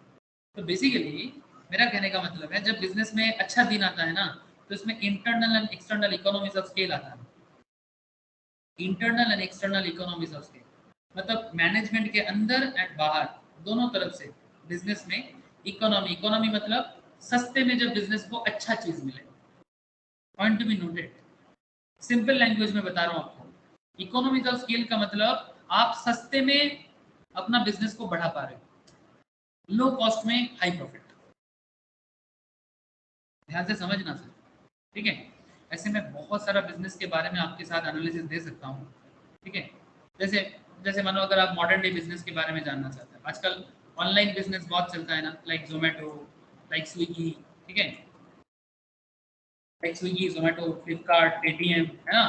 तो जैसे मानो अगर मैं जोमेटो के बारे में बात करूँ, ठीक है, जोमेटो का शेयर भी आया है, बट जोमेटो के बारे में ना अभी भी लोग थोड़ा कंफ्यूज है। इसका शेयर आने के बाद काफ़ी गिर गया था, हो गया ऑलमोस्ट 1 ईयर के आसपास हो गया। इसका मार्केट में शेयर जब आया था वही 120-30 के रेंज में आया था, फिर 150 में स्टार्ट किया था, मार्केट गेन दिया था इसका। इसके बाद धीरे धीरे जोमेटो का शेयर में ना डिक्रीज आया, फिर रिसेंटली मार्केट में ये 40 में चला गया था, ये अगस्त के कुछ दिन पहले, लेकिन फिर से एक ग्रोथ दिया सर, फिर से मार्केट में ग्रोथ दिया, मोटा मोटी लास्ट 1 मंथ में एक्चुअली इसका ग्रोथ देखने को चालू हुआ, 43 से फिर से 60 में चला गया, ठीक है। Now question is that Zomato के लेके क्या चेक करें सर, अभी भी इसका बिजनेस मॉडल तो समझ में आ रहा है, लेकिन प्रॉफिट मॉडल में अभी कुछ समझ नहीं आ रहा, मतलब अभी भी ना लॉस मेकिंग है। 2024 ऑनवर्ड्स कहा जा रहा है कि ये सब प्रॉफिट में आएगा, अभी प्रॉफिट में नहीं आना है, अभी ये सब स्टार्टिंग जोन में है सर, अभी इसका बिजनेस बहुत दूर जा सकता है, चांसेस भी है, लेकिन अभी इसका प्रॉफिट मॉडल को लेके मार्केट एनालिसिस अभी इतना समझ नहीं पा रहा है। तो अगर आप इकोनॉमिक, मतलब बेसिकली ना प्रॉब्लम क्या हो रहा है, इसका जो प्रोडक्शन है, प्रोडक्शन क्या करता है, डिलीवरी, बेसिकली लोगों को फूड डिलीवरी करता है, और फूड डिलीवरी इसका प्रोडक्शन है। देखो सर, मैं आपको बेसिकली क्या कर रहा हूँ, इकोनॉमिक्स को रियल लाइफ के साथ जोड़ने का कोशिश कर रहा हूँ। पढ़ाई ऐसा नहीं होना चाहिए, मैं चाहूँ तो अभी फटाफट आपको ग्राफ फटाफट ड्रॉ करके निकल सकता हूँ, बट उसमें मेरे को सेटिस्फैक्शन नहीं आता, और आप लोगों को भी ऐसा होना भी नहीं चाहिए। फूड डिलीवरी इसका मेन प्रोडक्शन है कि लोगों को डिलीवरी करना है, लेकिन जितना डिलीवरी का कॉस्ट आता है, डिलीवरी का कॉस्ट, ऐप को मैनेज करने का कॉस्ट, ठीक है, कमीशन काटने का कॉस्ट, बहुत सारा काम होता है सर। एक ऑनलाइन बिजनेस चलाने के लिए इनका बहुत सारा सेटअप में खर्चा होता है, ठीक है। तो कहने का मतलब है कि delivery cost, app management cost, ठीक है। लोगों को ऐसा भी तो नहीं ना, एक 400 टका का खाना में आप 100 रुपीज़ तो डिलीवरी कॉस्ट चार्ज नहीं कर सकते, कोई ऑर्डर नहीं करेगा। जोर से जोर 15 टका डिलीवरी में होगा, जोर से जोर 30 टका होगा, जोर से जोर 40 टका होगा। इससे ज़्यादा डिलीवरी में चार्जेस कोई नहीं देना पसंद करेगा, ठीक है। तो नाउ क्वेश्चन इज दैट कि अभी सर्वाइवल मोड में आने के लिए ये क्या करेगा, किस तरह से करेगा। आजकल तो सर जोमेटो रिसेंटली ब्लिंकिट को खरीद लिया, जो 10 मिनट में, ब्लिंकिट को खरीदने के बाद ये 10 मिनट में ग्रोसरी डिलीवरी कर रहा है। इन्वेस्टमेंट बहुत है इसके पास अभी। लोगों को लगता है, मार्केट बड़े बड़े बिजनेसमैन को लगता है कि बिजनेस में दम है, ठीक है, तो पैसा लगा रहा है, लेकिन इसका फ्यूचर किधर जाएगा वो देखना पड़ेगा। जैसे जब आया था ना मार्केट में 1 ईयर बैक, तब बहुत हाई लिस्टिंग हुआ था इसका 2024, इसी सितंबर में आया था 2021 में। उसके बाद से शेयर में डिक्रीज ही नजर आया, ग्रोथ नजर नहीं आया। क्यों? क्योंकि इसके प्रॉफिट के बारे में अभी मार्केट ना मतलब समझ नहीं पा रहा है, ठीक है। तो ये सब चीज़ आप लोग इकोनॉमिक्स के नॉलेज के साथ साथ गैदर कर पाओगे, ठीक है। ये सब अंदर से सोचने का मैटर है सर, अंदर से सोचने का। बाकी लोग क्या है ना, मार्केट न्यूज से सुनता है, आप बिजनेस को समझो। इन्वेस्ट करो ना करो फर्क नहीं पड़ता।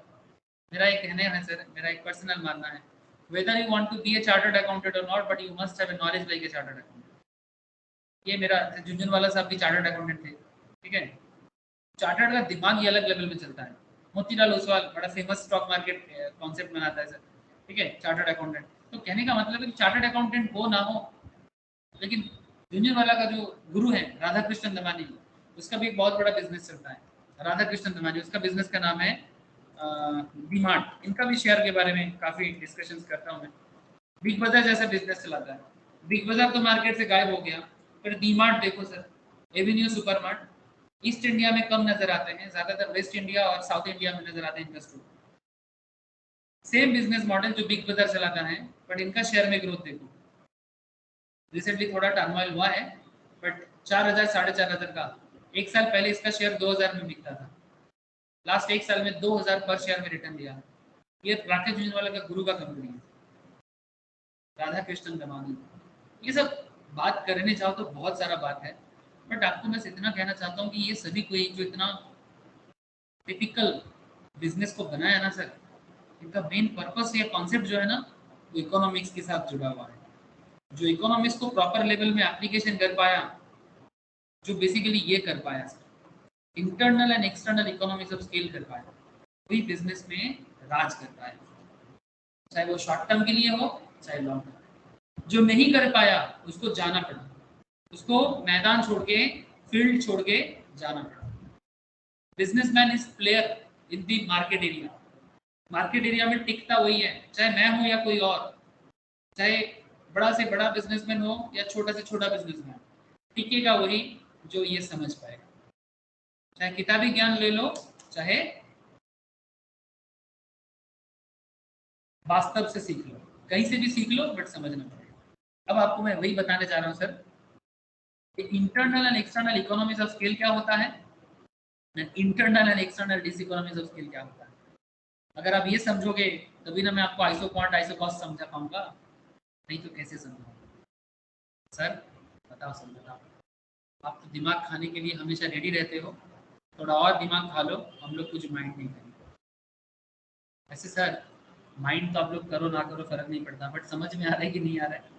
हेलो, थोड़ा मदद कीजिए, मेरा समझ में आ रहा है कि नहीं आ रहा है, इतना बता के मदद कीजिए, हेल्प मी।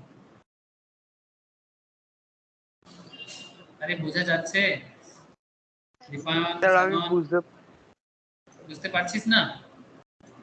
না স্যার, কিচ্ছু বুঝতে পারছিস না? একটু তো অসুবিধা ওই হবে, একটু ঠিক আছে, একটু অসুবিধা হবে। তুই এটা মিডল টপিকে আছিস তো, যে স্টার্টিং এর ক্লাসগুলো করলে তুই ধরে নিতে পারবি।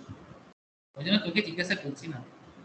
বাকি যারা প্রথম থেকে আছে তারা নিশ্চয়ই বুঝতে পারছে। এই বাকি सबको समझ में आ रहा है ना? हेलो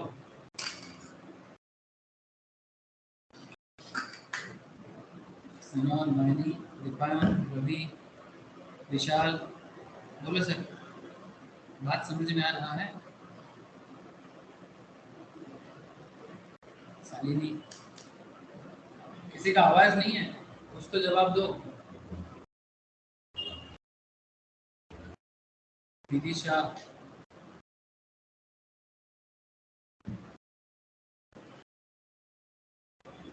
अरे क्या हुआ, ग्रुप चुप क्यों?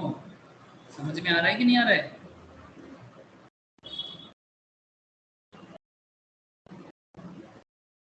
नहीं आ रहा है क्या अभी तक? स्टोरी तो सुनाया, अभी तक तो मेरी बात कुछ मैंने कहा ही नहीं। बस मैंने एप्लीकेशंस के बारे में बात किया, प्रैक्टिकल एग्जांपल्स दिया कि कहाँ कहाँ आप लोगों ने ऐसा देखा या फिर ऐसा आप महसूस कर सकते हो, फील कर सकते हो। क्या आप लोग कनेक्टेड हो? हेलो, शुभजीत का आवाज तो मुझे आया, बाकी लोगों का कनेक्शन नहीं है क्या?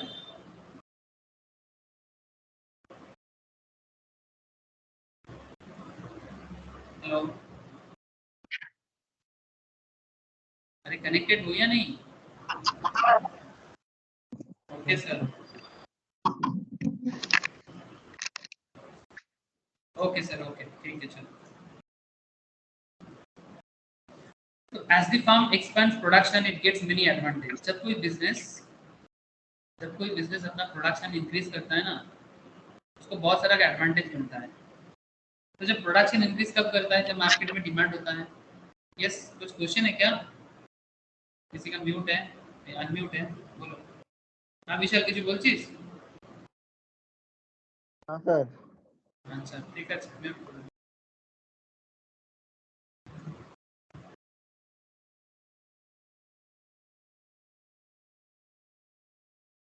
देखो सर, जैसे जैसे एक बिजनेस अपना प्रोडक्शन एक्सपैंड करता है, जैसे मैंने आपको कितना सारा एग्जांपल दिखाया, रॉयल एनफील्ड से लेके अदानी से लेके कितना सारा बिजनेस के बारे में बताया। कहता है कि जैसे जैसे फंड अपना प्रोडक्शन को एक्सपैंड करता है, इट गेट्स मेनी एडवांटेजेस। जब उसको एडवांटेज मिलता है ना, उसको एक्चुअली कहा जाता है economies of scale.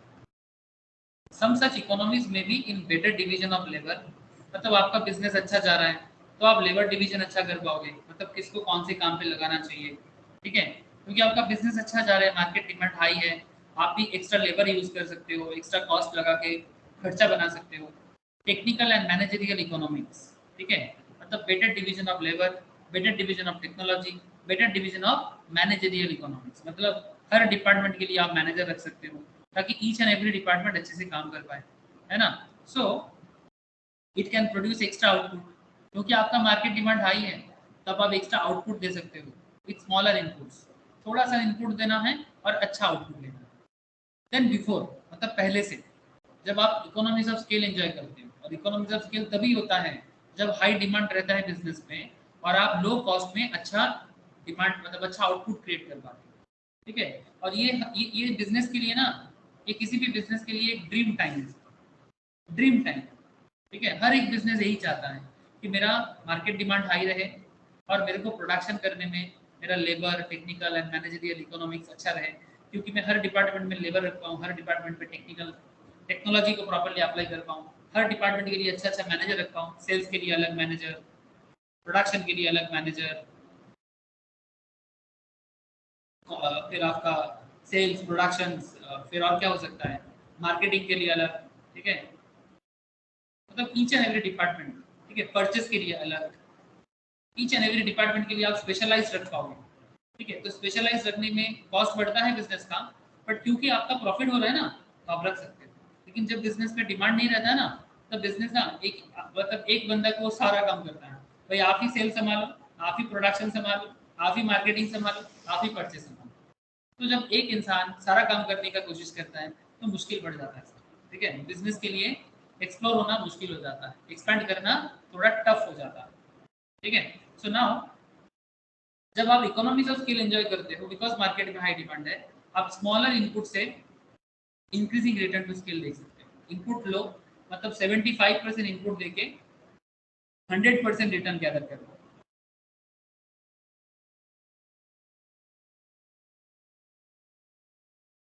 And this is a very interesting concept.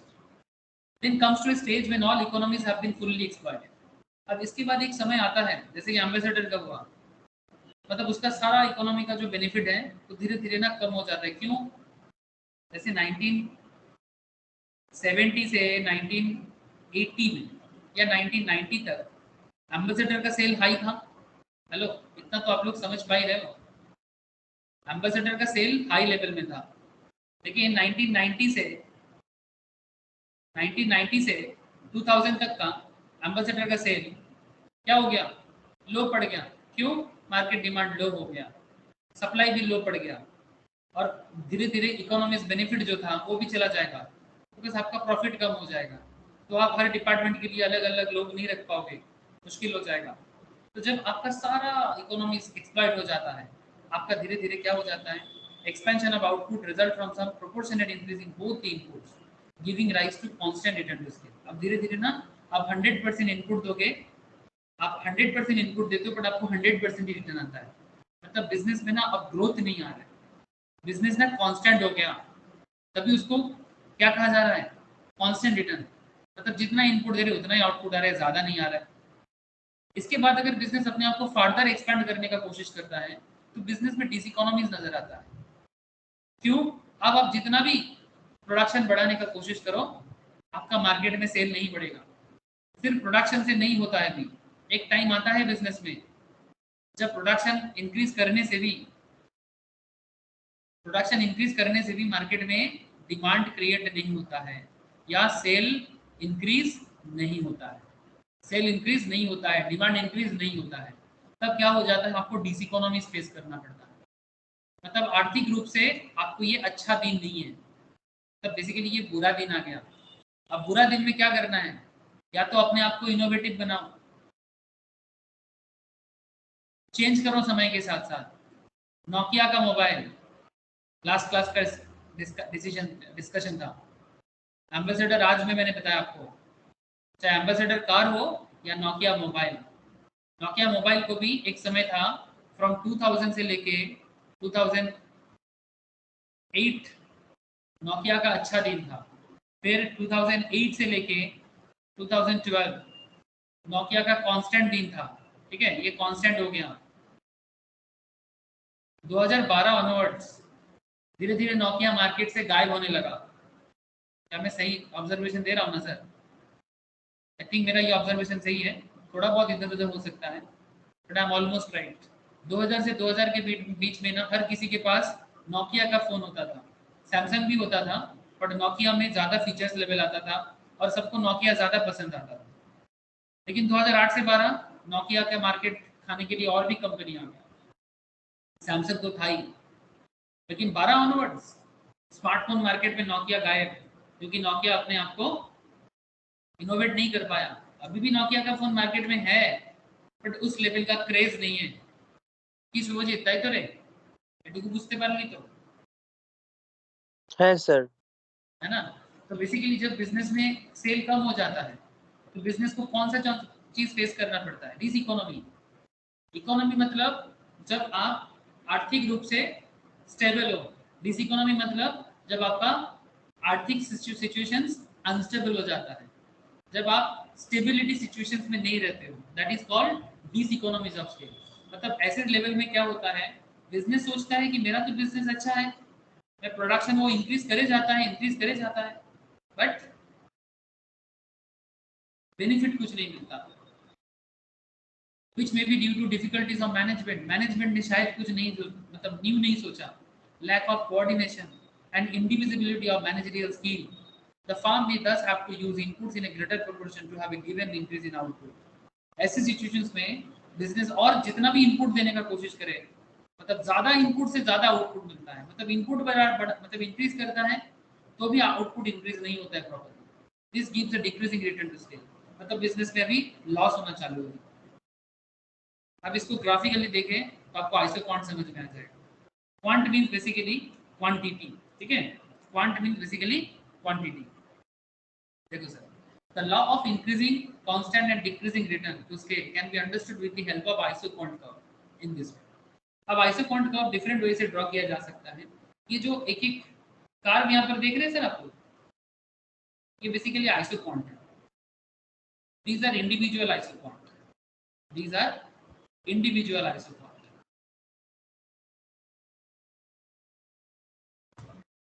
अब एक्चुअली इसमें हो क्या रहा है, and what is this P? Production line.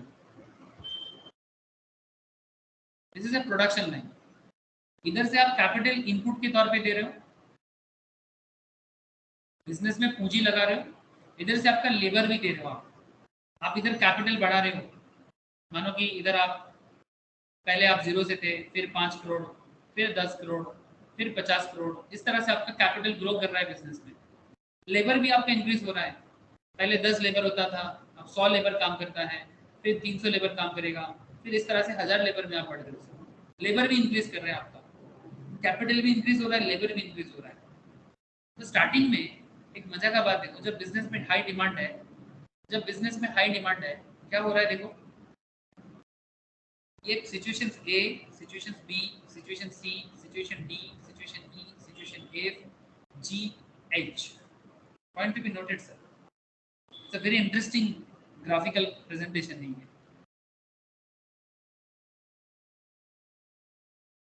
All IQC मतलब isoquant curve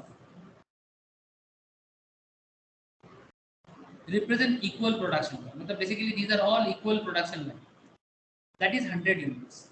ये सभी 100 units का है। but as more units of labor and capital introduced, इधर labor इधर capital, additional output increases in the same manner, but labor and capital firstly introduced in decreasing manner from A to D, and it gives increasing return to scale, and after that it is constant manner, that is D to F, and it gives constant return to scale, and lastly from E to H,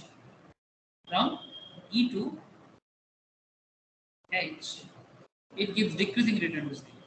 sir हुआ क्या, ठीक से समझाइए, समझ में नहीं आया sir. इसके लिए आपको थोड़ा ग्राफिकली इस स्टैटिस्टिक्स को समझना होगा।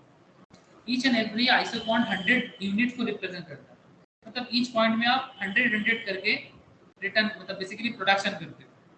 इधर आपका कैपिटल भी इनपुट के तौर पे दे रहे हो, इधर कैपिटल लेबर और कैपिटल इनपुट है आपका। तो लेबर कैपिटल यूज करते हैं तभी तो प्रोडक्शन होता है। तो क्या बताया जा रहा है, जब मार्केट डिमांड हाई है, स्टार्टिंग में ना आप इधर ये जो ए पॉइंट है, इसमें आपका लेबर और कैपिटल मिलके आप इतना सा लेबर कैपिटल दे रहे हो और आप 100 यूनिट्स इनकम कर रहे हो, मतलब 100 यूनिट्स प्रोड्यूस कर रहे हो। लेकिन इसके बाद आपने अपना लेबर भी कम लगाया, तब लेबर को थोड़ा सा इंक्रीज किया और कैपिटल को भी थोड़ा सा इंक्रीज किया, आपका प्रोडक्शन लेवल भी इंक्रीज हुआ, 200 यूनिट्स तक आपने चला गया। इसके बाद आपने सी पॉइंट में गया, यहाँ पर भी आपने कैपिटल इंक्रीज किया, यहाँ पर भी आपका लेबर इंक्रीज हुआ। मानो कि ये 0 था, ये 5 था, ये 10 है, ये 20 है, ठीक है। लेकिन अब देखो आपका यहाँ पर भी आपका प्रोडक्शन इंक्रीज हुआ 200 से 300। But after that look at just look eight properly. इसके बाद एक प्रॉब्लम क्रिएट नहीं दिख रहा है आपको? स्पेशली आप देखो, आपका कैपिटल लेबर दोनों इंक्रीज कर रहे हैं, कैपिटल भी बढ़ रहा है, लेबर भी बढ़ रहा है, बट आप देखो प्रोडक्शन में इंक्रीज नहीं है। दिखाई दे रहा है सर? हेलो,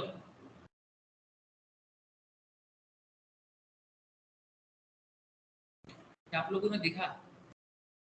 मैं फिर से इसको एक बार आपको क्लियर कर दिखाता हूँ। आप इस जोन को देखो, DEF, ये जोन को देखो आप। यहाँ पर आपने लेबर कैपिटल इंक्रीज तो किया, बट उस हिसाब से आपका ग्रोथ नहीं आया, जो ग्रोथ आपको यहाँ दिखा। हेलो, ये जो हाई ग्रोथ आपको ABC के अंदर दिखा, क्या DEF में आपको वो ग्रोथ नजर आया? हेलो, मतलब इट्स लाइक 1980 से 1990 के बीच का एम्बेसडर का सेल, ये हाई ग्रोथ जोन है। लेबर इनपुट दे रहा है, कैपिटल इनपुट दे रहा है, लेकिन बिजनेस में अच्छा ग्रोथ है, प्रोडक्शन में हाई ग्रोथ है। This is an increasing return. First phase is increasing return sir.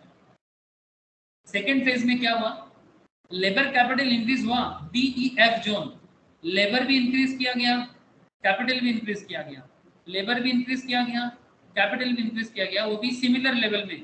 मतलब आपने जितना लेबर कैपिटल इंक्रीज किया जिस प्रोपोर्शनेटली, आपका प्रोडक्शन भी ऑलमोस्ट सेम प्रोपोर्शनेट में हुआ। मतलब इंक्रीमेंट ग्रोथ नहीं है। जैसे ए से बी का ग्रोथ देखो, बी से सी का ग्रोथ देखो, ये जो रिटर्न का ग्रोथ, ये जो गैप है ना, ये गैप से आपको समझ में आ रहा होगा कि इधर लेबर कैपिटल कम लगा के भी हाई रिटर्न आया है, बट यहाँ पर लेबर कैपिटल ज्यादा लगा के भी उतना रिटर्न नहीं आया है जितना आना चाहिए था।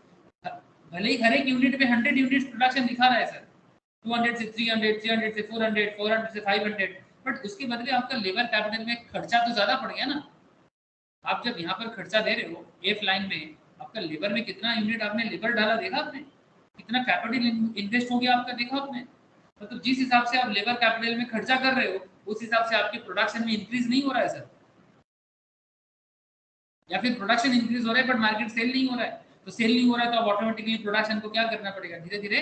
मतलब इस लेवल में बिजनेस को क्या हो रहा है ना, बिजनेस का सायरन बज रहा है, मतलब आपको चेतावनी दे रहा है, आपको बेसिकली ये समझाना चाहता है कि भाई अब थोड़ा रुक जा, सोच कुछ तो गड़बड़ है, क्योंकि तू मेहनत तो कर रहा है लेकिन तेरा प्रोडक्शन में इंक्रीमेंट नहीं आ रहा है। तो ये क्या हो गया बिजनेस का, ये कांस्टेंट रिटर्न आ गया, ये कांस्टेंट रिटर्न आ गया सर। फिर उसके बाद बिजनेस सोचा कि ठीक है एक काम करते हैं, लेबर इनपुट और कैपिटल इनपुट और बढ़ाते हैं।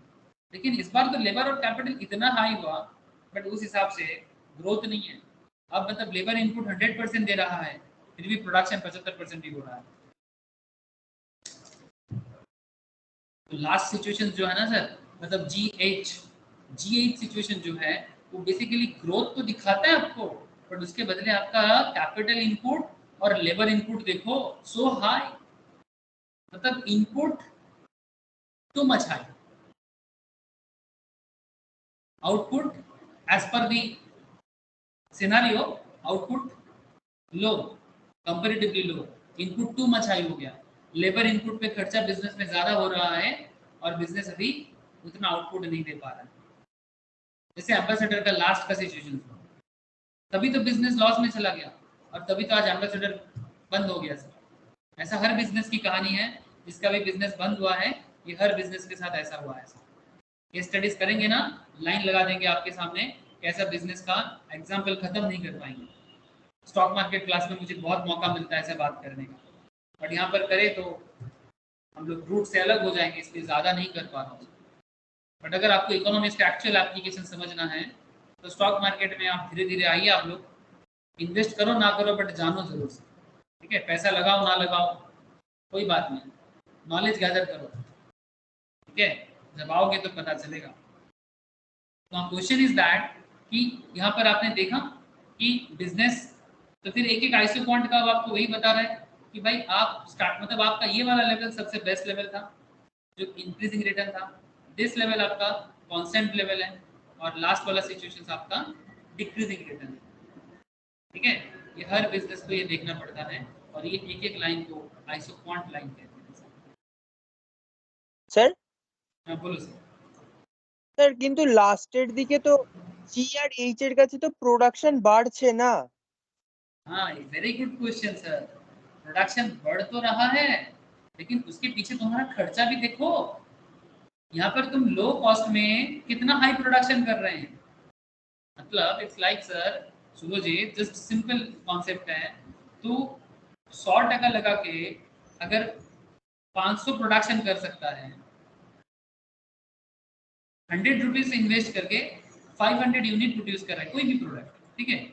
लेकिन तुम अगर सेम प्रोडक्ट 1000 टका लगा के 1000 टका लगा के तुम 500 यूनिट प्रोडक्शन कर रहे हो, या फिर 1000 नहीं छोड़ो, 1000 थोड़ा ज़्यादा हो गया, तुम 500 टका लगा के 500 यूनिट प्रोड्यूस कर रहे हो, प्रोडक्शन तो तुम्हारा हाई है, प्रोडक्शन तुम्हारा हाई है, बट विच इज बेस्ट, 100 টাকা লাগিয়ে 500 यूनिट या 500 টাকা লাগিয়ে 500 यूनिट? 100 লাগিয়ে 500। ऑब्वियसली हर बिजनेस में नहीं चाहेगा, हर बिजनेस में नहीं चाहेगा, लेकिन जब आप 500 लगा रहे हो और 500 ही आपका यूनिट आ रहा है, तो इसका मतलब क्या, बिजनेस चल पाएगा? लेबर का खर्चा उठा पाओगे? ना सर। बैंक का लोन का इंटरेस्ट चुका पाओगे? ना। तो क्या होगा, बिजनेस में क्या हो गया, डिक्रीजिंग रिटर्न। प्रोडक्शन इंक्रीज होने से ही नहीं हो पाता है सर, मार्केट में सेल नहीं है ना, आपका खर्चा बढ़ गया, इतना खर्चा करके नहीं हो, इतना खर्चा कर रहे हो आप, इतना हाई कैपिटल है, ये कैपिटल जोन है, ये लेबर का जोन है, इतना हाई, लुक एट सर। और यहाँ देखो, इतना सा लोग कैपिटल में और लेबर में, इतना सा कैपिटल लेबर में, इतना सा कैपिटल लेबर में आप प्रोडक्शन कर रहे हैं। Don't you think it's the best level?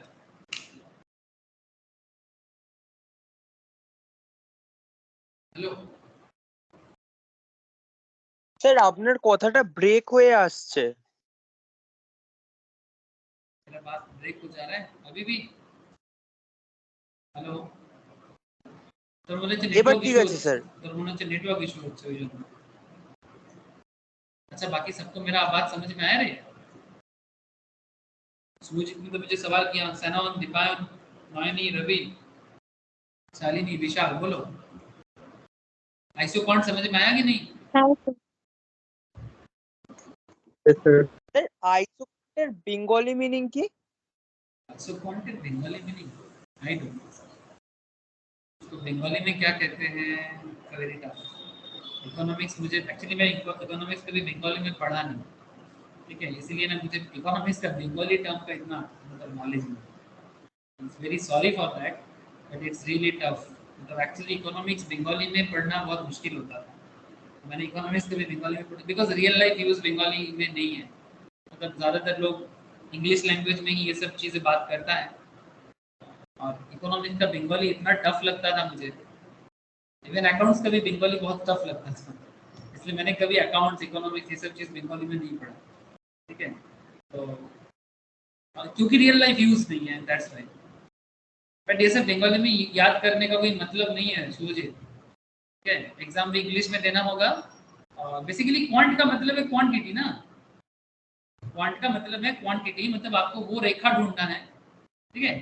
Quant का मतलब बेसिकली क्वांटिटी, परिमाण, है ना। अब सिंपल मतलब समझो ना, तो बहुत इजीली समझ में आ रहा है। क्वांट क्या बताना चाहता है, क्वांट क्वांटिटी बताना चाहता है, मतलब आप कितना परिमाण, परिमाण तो समझते हो, मतलब अमाउंट, कितना अमाउंट तुम प्रोडक्शन करोगे, वो आपको बिजनेस में किस लेवल में प्रोडक्शन करने से, या कितना लेबर, मतलब एक बिजनेसमैन हमेशा इंक्रीजिंग रिटर्न के लिए ही सोचेगा, लेकिन फिर भी ऐसा नहीं कि बिजनेस ये समझ पा जाता है, समझ लेता है कि मतलब इंक्रीजिंग रिटर्न हमेशा आएगा, तो बिजनेस को हमेशा नहीं लगता। कभी कभी बिजनेस, बहुत सारा बिजनेस उसको लगता है कि सब अच्छा जा रहा है, बट अचानक से उसका दुकान में सेल कम हो जाता है, due to lack of innovation, management power, आगे का सोचना, दूरदर्शिता, दूरदर्शिता समझते हो ना, मार्केट चेंज, पॉपुलेशन का टेस्ट समझना, पब्लिक क्या सोच रहा है उसके बारे में समझना, तो क्या होता है ना, वो समझते समझते वो कांस्टेंट में आ जाता है। प्रोडक्शन तो कर रहे हैं बट मार्केट में डिमांड नहीं है, ठीक है। तो यही प्रॉब्लम होता है सर, छोटा से लेके बड़ा हर बिजनेस को ये प्रॉब्लम है। मतलब तुम कितना, बंगाली में बोले तो কতটা পরিমাণ বানাবো আর কতটা খরচা করব, ঠিক আছে, কতটা পরিমাণ বানাবো আর কতটা খরচা করব, যত কম খরচে যত পরিমাণ বেশি বানানো, সিম্পল, ওকে, যত কম খরচ করে যত বেশি পরিমাণ বানানো যায়। हिंदी में बोले तो जितना कम कॉस्ट में जितना हाई लेवल ऑफ प्रोडक्शन किया जाए, ये बिजनेस का सबसे बेस्ट सिचुएशन होता है, ठीक है। टारगेट यही होना चाहिए, टारगेट अचीव होगा कि नहीं होगा वो तो प्रैक्टिकल सिचुएशंस बताता है, बट टारगेट यही होना चाहिए। जैसे आप लोग क्या चाहते हो, कम पढ़ के ज्यादा नंबर लाना चाहते हैं कि ज्यादा पढ़ के ज्यादा नंबर लाना चाहते हैं, बोलो। मतलब स्टडी टाइम कम होना चाहिए, डिपेंड करता है, study time low and number high, मतलब अगर थोड़ा सा स्टडी टाइम दे रहे हो लेकिन कंसंट्रेशन हाई है, समझ रहे हैं सर, स्टडी टाइम लो मतलब कंसंट्रेशन हाई, तो नंबर हाई आएगा। स्टडी टाइम में कम समय दे रहे हो, 2 घंटा ही पढ़ रहे हो sir, 2 hour study, but concentration इतना हाई है कि लो टाइम स्पेंड करके भी आप हाई नंबर ला सकते हो। एक दूसरा कॉन्सेप्ट है, this is increasing return, and there is another concept, 5 hour study time है आपका,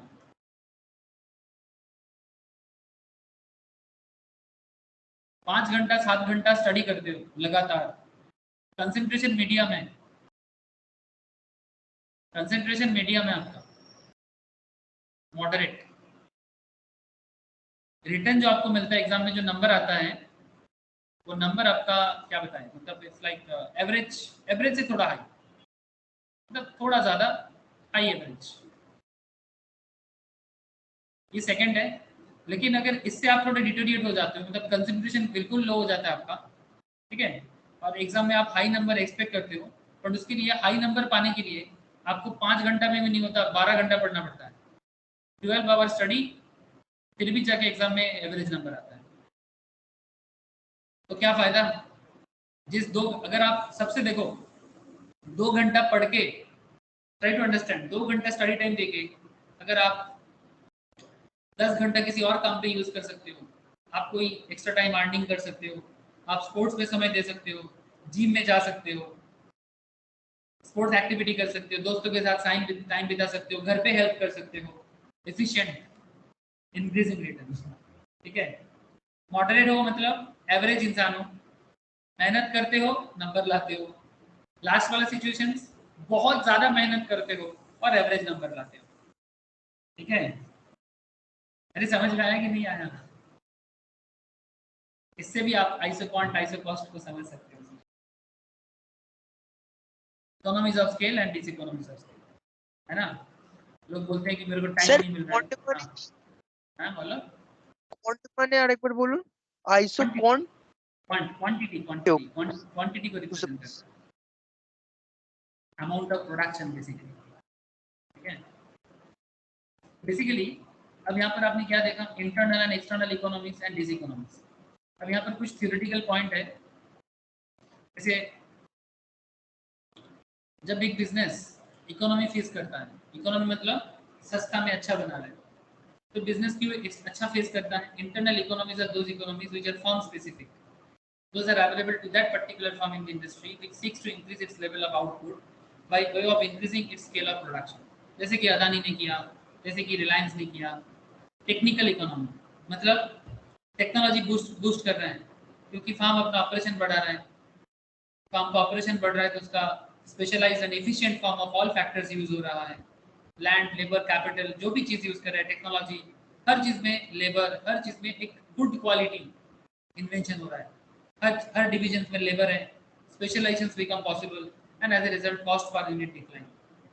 मतलब अगर सही जगह में सही लोग बिठा देते हो ना, अगर काम का किसी भी वर्क का प्रॉपरली अगर आप उसको यूटिलाइज कर पाते हो, तो आपका बिजनेस टेक्निकल इकोनॉमी दिखता है।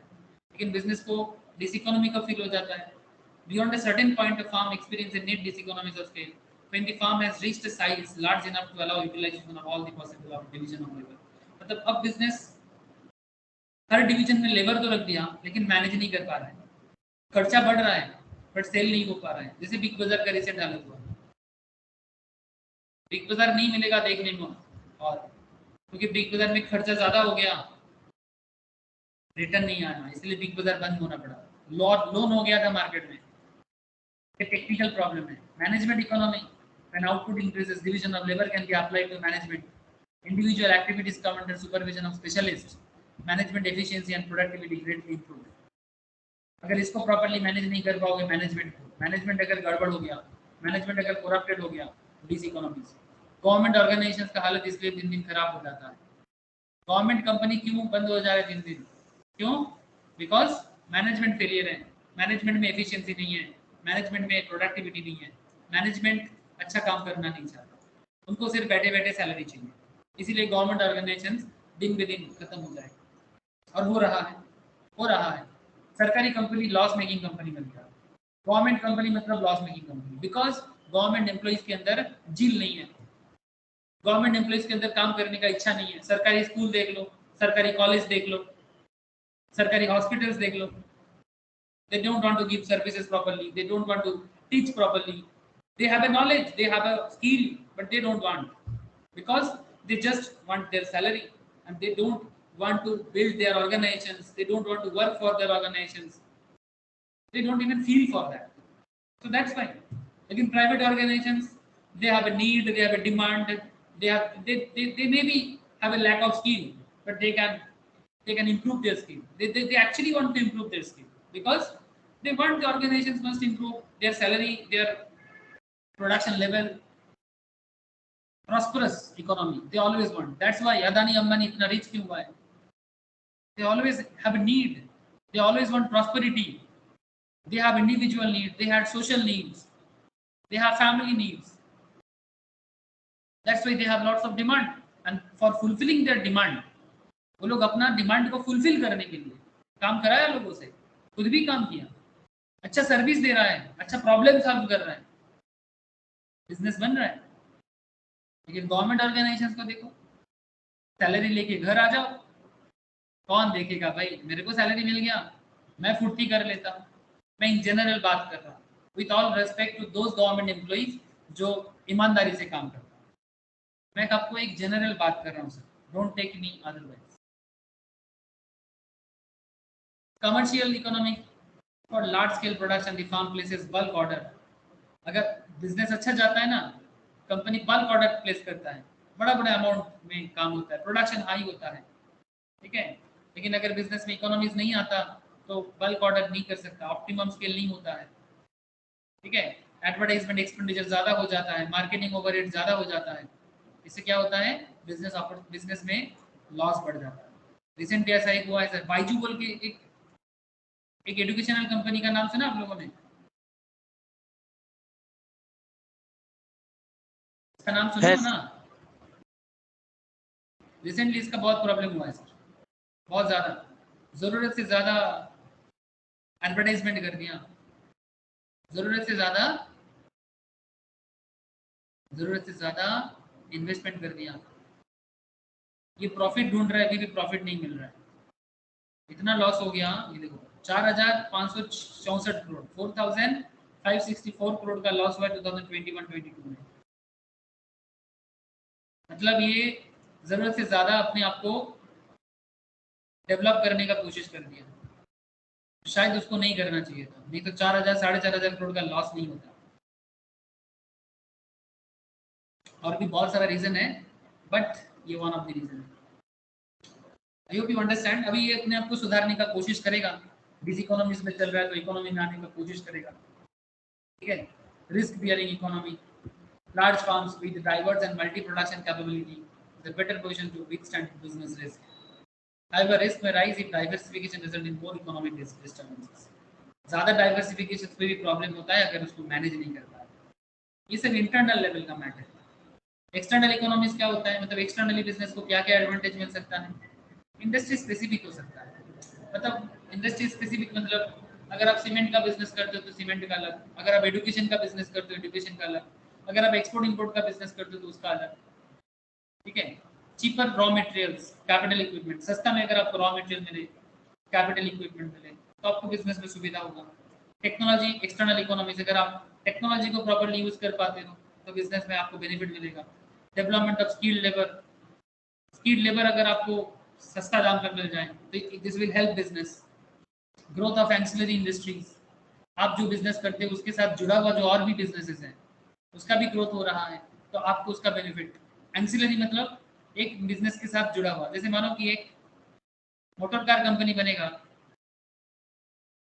तो मोटर कार कंपनी जैसे टाटा नैनो, टाटा मोटर्स, ठीक है, वो जहाँ पर भी आपका फैक्ट्री बनाता है वो सिर्फ बॉडी बनाता है एंड इंजन बनाता है, लेकिन टूल्स, मशीनरीज, ठीक है, ये सब दूसरा कंपनी बनाता है। Steerings, seats, tyres, these are ancillary. एक बिजनेस के साथ जुड़ा हुआ दूसरा बिजनेस, उसका भी ग्रोथ आ जाए ना, आपको काफी बेनिफिट है। क्यों? आप सस्ते में टायर ले सकते हो, आप सस्ते में सीट बना सकते हो, आप चीपली सस्ता में आप सेफ्टी इक्विपमेंट्स भी गाड़ी के अंदर फिट कर सकते हो। तो इसको बोलते हैं एंसिलरी सर्विस का ग्रोथ अगर हो जाए ना। जैसे देखो भारत में इंडियन मोबाइल कंपनी का प्रॉब्लम क्या है, क्योंकि इंडिया में मोबाइल मैन्युफैक्चरिंग करने का जो टेक्नोलॉजी है, जो स्किल है वो नहीं है, स्किल लेबर कम है, इसलिए इंडियन मोबाइल कंपनी मार्केट में टिक नहीं पा रहा है। चाइना में सब मोबाइल कंपनी क्यों है? बिकॉज उनके पास स्किल लेबर है, क्योंकि उनका एजुकेशन प्रैक्टिकल है, हमारा एजुकेशन डब्बा है। सर बोलने में खराब लगता है, जब जब बोलता हूँ खराब लगता है, बट इट्स रियली हमारा एजुकेशन सिर्फ डिग्री के पीछे भागता है, स्किल नहीं सिखाया जाता, और हाथ में चाइनीज मोबाइल फोन लेके अपने आप को बड़ा स्मार्ट समझते हैं। स्मार्टनेस तो तब आता है जब खुद का चीज खुद बनाओ और हाथ में लेके दूसरे को दिखाओ। हाथ में आईफोन लेके किस बात का स्मार्टनेस है सर? कोई स्मार्टनेस नहीं। अगर कोई इंडियन ब्रांड का फोन अच्छा हाईली स्किल वाला फोन बना के अगर अपने हाथ में रख पाए ना, तो समझेंगे कि हम लोग स्मार्ट हैं। बात को समझना सर, इस बात में दम है। अमेरिका का टेक्नोलॉजी बना रहा है चाइना, हाथ में हमारा है, इसमें क्या स्किल? रिसेंटली एक डेवलपमेंट आया है, कहा जा रहा है कि आईफोन इंडिया में भी बनेगा। थोड़ा सा प्राउड फील कर सकते हैं कि इंडिया में बनेगा तो थोड़ा सस्ता भी होगा, लेकिन पॉइंट टू बी नोटेड, जिस दिन आईफोन जैसे टेक्नोलॉजी हम भी बना लेंगे, अगर लावा का मोबाइल अगर माइक्रोमैक्स का मोबाइल भी जिस दिन उस लेवल में आ जाएगा, मजा आ जाएगा। जस्ट फील दैट, अरे भाई फॉरेन टेक्नोलॉजी, फॉरेन एम्प्लॉय का काम, हमारे हाथ में फोन, इसमें स्मार्टनेस कहाँ? स्मार्टनेस तो उसमें है, हमारा देश में मोबाइल बनेगा, हमारा स्मार्टनेस आएगा, फॉरेन कंपनी के लोग अगर उसको यूज करेगा तो स्मार्टनेस है। सर क्या मेरा बात आप लोगों को समझ में आए?